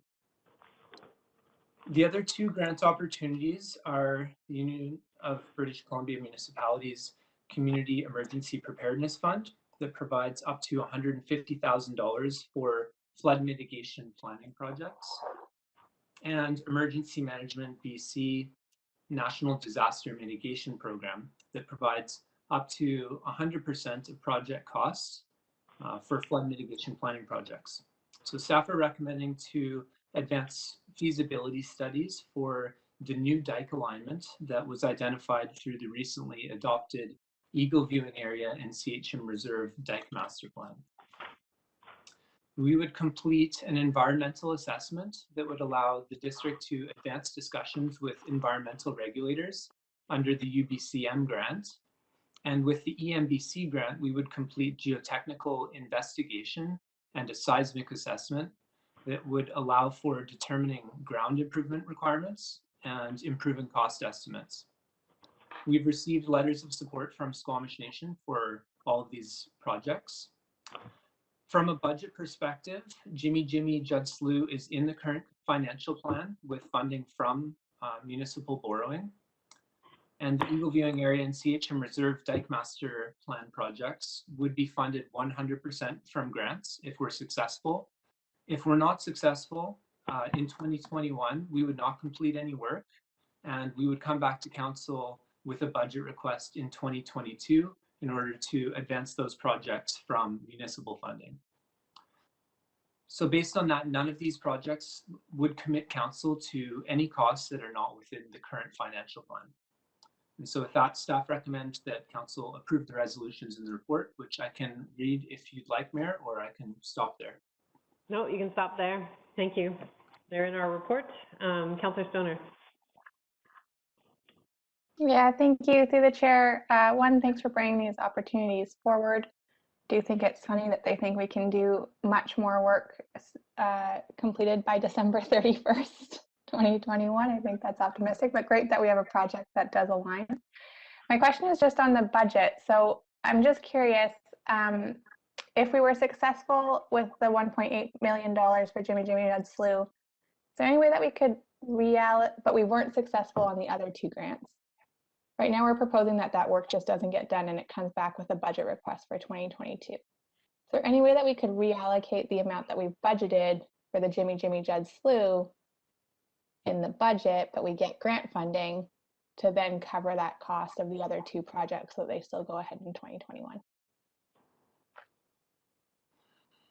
Through the mayor, that's a fairly detailed question that I would prefer someone from finance to respond to. I know that when we go for borrowing, the projects are fairly explicitly identified, and in this case, I believe the borrowing was specifically for capital works. So I'm not sure if we could reallocate that to a special project. I would need someone from finance to confirm that, though. Good evening, Ms. Boxer. Good evening. Thank you through the chair. Yeah, that was a pretty significant scope change, so it would require a budget amendment. I don't think we could sort of switch gears partway through the year without going to budget amendment, unfortunately. Thank you very much. Any other questions?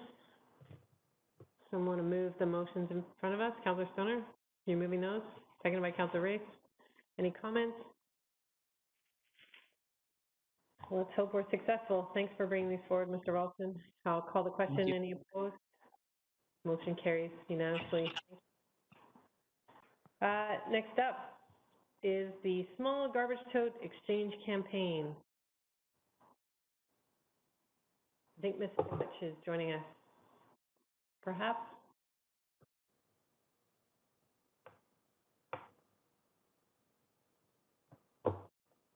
Mr. Wickham? Maybe it's Mr. Pickett. Oh, here she comes.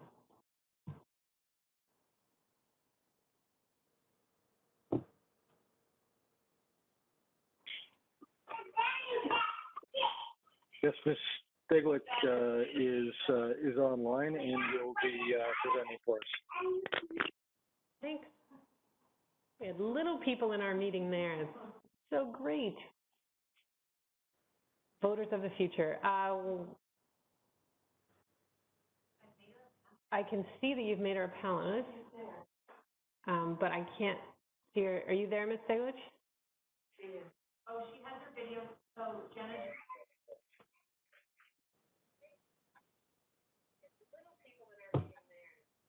We can't see you. Oh, there you are. Okay. Can we hear you? Can you hear me? Now we can hear you. Okay. Great.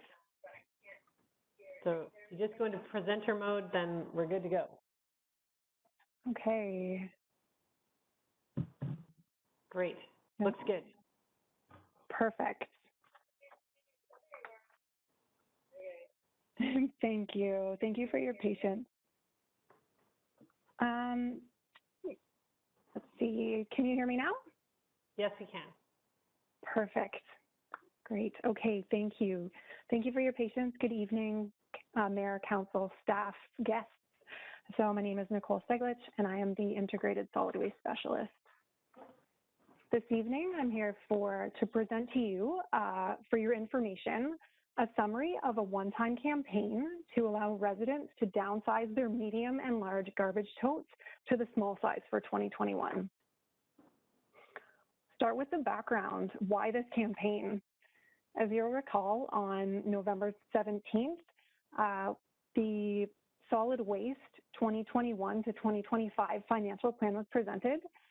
Rate increases were proposed in the order of 17% for utility fees, for solid waste utility fees, and for tipping fees at the landfill. And that was to cover the financing costs for the vertical expansion and the increasing cost to manage recyclables and keep them out of the landfill. Council voted to freeze the utility fees for the small garbage tote while the other fees would increase. And that's to reward those residents that are diverting more waste and at the smallest size available.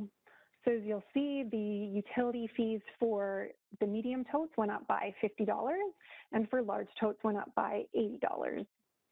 The local media picked up on this, the freeze in the utility fees for 2021, the intended consequence, the good news got out. And in a 3-week period before Christmas, we received over 100 requests for residents to downsize to the small size tote. The challenge being that the period to request size exchanges for 2021, it had closed in September. So as per current process, we have an online form that's open from January to September, allows residents to request different tote size, and then have a time frame of approximately 5 months to update utility accounts, to order totes, and then to supply them. So we're in a situation where we had a decision to make and worked with staff in communications and in finance, as well as speaking to GFL to look at options available. We're able to come up with an option that would allow for residents to have a 3-week period, a short time, like one-time campaign to downsize to the small tote. Sorry about that. To downsize to the small tote for 2021, so outside of our regular process. And I'm sorry, I hit the wrong key here. Back on track. Campaign details, 3 weeks starting this Thursday until Friday, February 12th. Residents will be able to complete the online form that has been used in the past, familiar. Totes will be delivered in the second quarter of the year, and those residents that opt to downsize will be billed for the small garbage tote utility fee for 2021, plus a $35 exchange fee as per the solid waste bylaw. So this is good news to provide this opportunity for residents. We wanted council to be aware of the implications associated with this campaign because there are budget implications. So we took a look So those residents that opt to downsize, medium tote to small, they're going to save $145 in the utility fees, and that's what we won't be collecting like we budgeted. Same with the large totes. We're looking at a cost difference or a fee difference of $340. We wanted to come up with a conservative estimate. How many households do we think would be interested in downsizing? I think 10% is an optimistic estimate. And based on that, we would see if 10% of households went from medium to small, we'd be looking at 500 tote exchanges. For 10% of residents with large totes, we'd be looking at 20 tote exchanges. So the utility fees that we would be collecting would be approximately $80,000 lower than we budgeted for in 2021. So it would be a deficit. That deficit would be funded through the solid waste reserve. As you may recall, when we talked about the 2021 to 2025 financial plan for solid waste, we were already anticipating a deficit in 2021, as well as in the 2 following years. So those deficits will be funded from the reserve and then replenished for the remaining lifespan of the landfill. Utility fees and tipping fees will be adjusted to cover those deficits. The additional implications from a staffing perspective, there is some time that's required to update those utility accounts. The financial services team will update what they can within their current work plan, and then they're able to draw from the temporary pool as needed for those updates. That will be funded through the solid waste reserve. In terms of, the big question is, what impact is this going to have, or could this tote exchange campaign have on our disposal rates? So when we look at single family homes, in 2019, they contributed approximately 20% of garbage to the Squamish landfill, with the remainder being from multifamily homes, businesses, construction, demolition. So looking at that 2019 tonnage from single family homes and the tote count, able to estimate the kilograms that each household with each tote, with a small tote, with a medium, with a large, what each of those households disposes on an annual basis. And so assuming that when you have a small tote, you fill it to capacity, a medium tote, you fill it to capacity, by having those residents downsize the tote, we're looking at what's the tonnage that could be avoided going to the landfill. That would ultimately be going for composting, going to depots for recycling. And so based on this 10% exchange rate, we would be looking at the potential, or in theory, to be able to divert 100,000 kilograms, which is 100 tons, which would be about 1% of the total tonnage on an annual basis. In terms of next steps, for the district, we will be promoting the campaign starting on Thursday. Communications has lined up a really strong media release, a chief ad, and then using our typical communication channels, social media, the Recollect app. So that campaign will last for 3 weeks. We'll get the requests in. We'll see how close we are to getting to that 10% exchange rate. Fingers crossed. Utility accounts will be updated to the end of March, which will allow for the utility billing for the small totes, plus the tote exchange fee in April and May. GFL will be handing over the tote count. They'll place the order in February, approximately 3 months to manufacture and outfit those totes. They'll then be delivered, and GFL will be able to distribute those to the community. Important to note is that the form online to request an exchange, a size exchange, that will remain live, that will remain accessible to the end of September as per typical process. So any requests that are received after February 12th, or any requests received for medium totes, those will be fulfilled in 2022. The focus here is really on getting households into that small tote.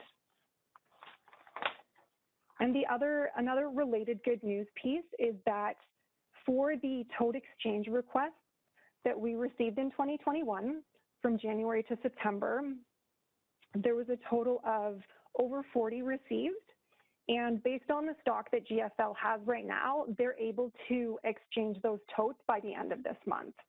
So we'll have 23 residents going from small to medium totes already that planned ahead. So with that, wanted to make sure that council was aware of this campaign that's coming up and that it's good news, there's potential budget implications. Wanted to give you the opportunity for any questions. Thank you. So you'll see the motion is to receive this report, not approve the report. The wheels are in motion on these totes, but are there any quick questions for Ms. Steglich? Councillor Pettengill. Just a comment, if I may. Go ahead. So I'm very excited to see this. I think my landlord's probably going to be even more excited. But with us, I'm not sure we'll see a tonnage adjustment. We've been using a large tote. I've just been too busy to think about exchanging it, and it's usually doesn't go out, or when it does go out, it's very much empty. So we'll just be sort of using a more appropriate size. But I think this is the year we make the switch. I think in addition to what's been spoken about, I believe seeing more of these small totes out builds that social pressure, further encouraging people to get in a small tote. And so I still see value in this, and I'm very pleased to see this. So thank you. Thanks. Any questions? Okay, so motion to receive. Moved by Councillor French, seconded by Councillor Stoner. Thanks for being nimble on this. I know that's not always how we do things. We try, I know, but it's hard, and I really appreciate the effort that's gone into this. So I'm glad people saw the opportunity this year to exchange. Thanks very much, Ms. Steglich. Call the question. Any opposed? Motion carries. Thanks. Have a great evening. Thank you. Council, we're on to our consent agenda. If there's anything you're in conflict with in the consent agenda, it should be pulled, or any letters or minutes that need to be pulled. Councillor Anderson. Thank you. I would like to pull item number 4 under the correspondence. That's regarding the boat launch, please. I should also point out, Council, that under the consent agenda is the TUP policy. So if you had any questions or comments on that, you would need to pull it. Otherwise, it's getting approved through this. I'm going to pull letter 10. All right, seeing nothing else, motion to approve the consent agenda. Moved by Councillor Ray, seconded by Councillor French. Any opposed? Motion carries. The correspondence will be done as part of 13. So we have action requested correspondence, K. Cass, Brennan Park Recreation Skate Park, be referred to Director of Recreation Services for response. Moved by Councillor Stoner, seconded by Councillor French. Any opposed? Motion carries. T. Sear, raising the dumping fees, be referred to staff for follow-up and response. Moved by Councillor French, seconded by Councillor Stoner. Any opposed? Motion carries. Softball BC regarding COVID relief funding, that correspondence be referred to Community Foundation for consideration, and to Ms. Digger to reach out and explain the district grant request process. Moved by Councillor Herford, seconded by Councillor Pettengill. Councillor Pettengill? Yeah, I actually had a question on this one, because as I read it, it was from a provincial body and not a local body. So I wasn't, unless I misunderstood, wasn't sure why we would enter into possibly funding this, even from the Community Foundation. We're going to refer it to staff so they can explain it. Okay, thank you. Any opposed? Motion carries. Councillor Anderson, do you want to talk to your letter? Yes, I would just like to, with respect to the two items we've received that refer to the boat launch, just to note briefly, first of all, that these letters, and we have received one 2 weeks ago of similar nature with a similar request, they are carefully worded. And while highlighting the boat launch issue and our need for resolve of that piece of infrastructure, they also refer to general implementation of the Marine Action Strategy and to give reference to infrastructure covered in a particular section of the Marine Action Strategy, namely Appendix 2, where a variety of infrastructure needs are highlighted. Secondly, the boat launch that we currently use here in Squamish on Galbraith Avenue, it has also been used for freight barge loading and unloading by local manufacturing companies in particular during recent years. And this points us back to the general marine infrastructure and facilities needs that are outlined in the Marine Action Strategy throughout the document in the same Appendix 2. So with highlighting those two notes, I would like to move that these two items of correspondence be referred to staff. There's a seconder, seconded by Councillor French. Any opposed? Motion carries. I pulled letter 10 from B. Workington about commercial plastic use. This is a youth from the high school, and I always think it's important for our youth when they engage with us to get a response, so I would like to refer this letter to staff for a response. Seconded by Councillor French. Any opposed? Motion carries. Approval of minutes, recommendations from the Committee of the Whole, minutes January 12th. This is with regard to the BC Transit amended 2020-2021 annual operating agreement and 3-year expansion letter that we authorize the mayor and corporate officer to execute the agreements, including the 3-year transit expansion initiative letter. Moved by Councillor Stoner. Seconded by Councillor Pettengill. Any opposed? Motion carries. Short-term rental, interim, temporary use permit policy, that we approve this policy and that council direct staff to advertise the TUP application call for up to 30 short-term rental permits for consideration by the district in 2021. By Councillor Stoner, seconded by Councillor French. Any comments? Councillor Race? Yes, I didn't support this earlier, and I'm not going to support this tonight, just because I think the existing policy that we created and passed last fall should be allowed to exist on its own for at least a year before we start actually making changes to it, which is what this does. So we'll not support this. Thank you. I won't be supporting this for reasons I gave at the last meeting. I don't think it meets the objective that I had for these, which was to maximize tourism accommodation. Councillor Pettengill?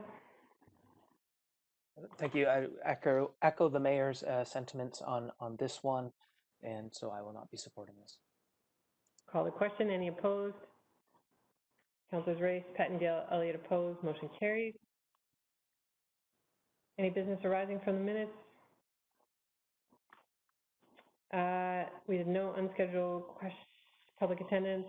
Anyone online to ask us questions? No. Councillor staff announcements?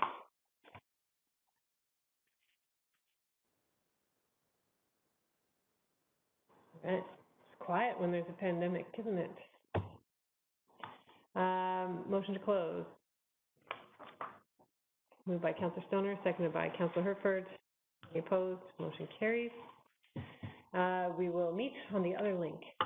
And let's take a 5-minute break. So we'll come back at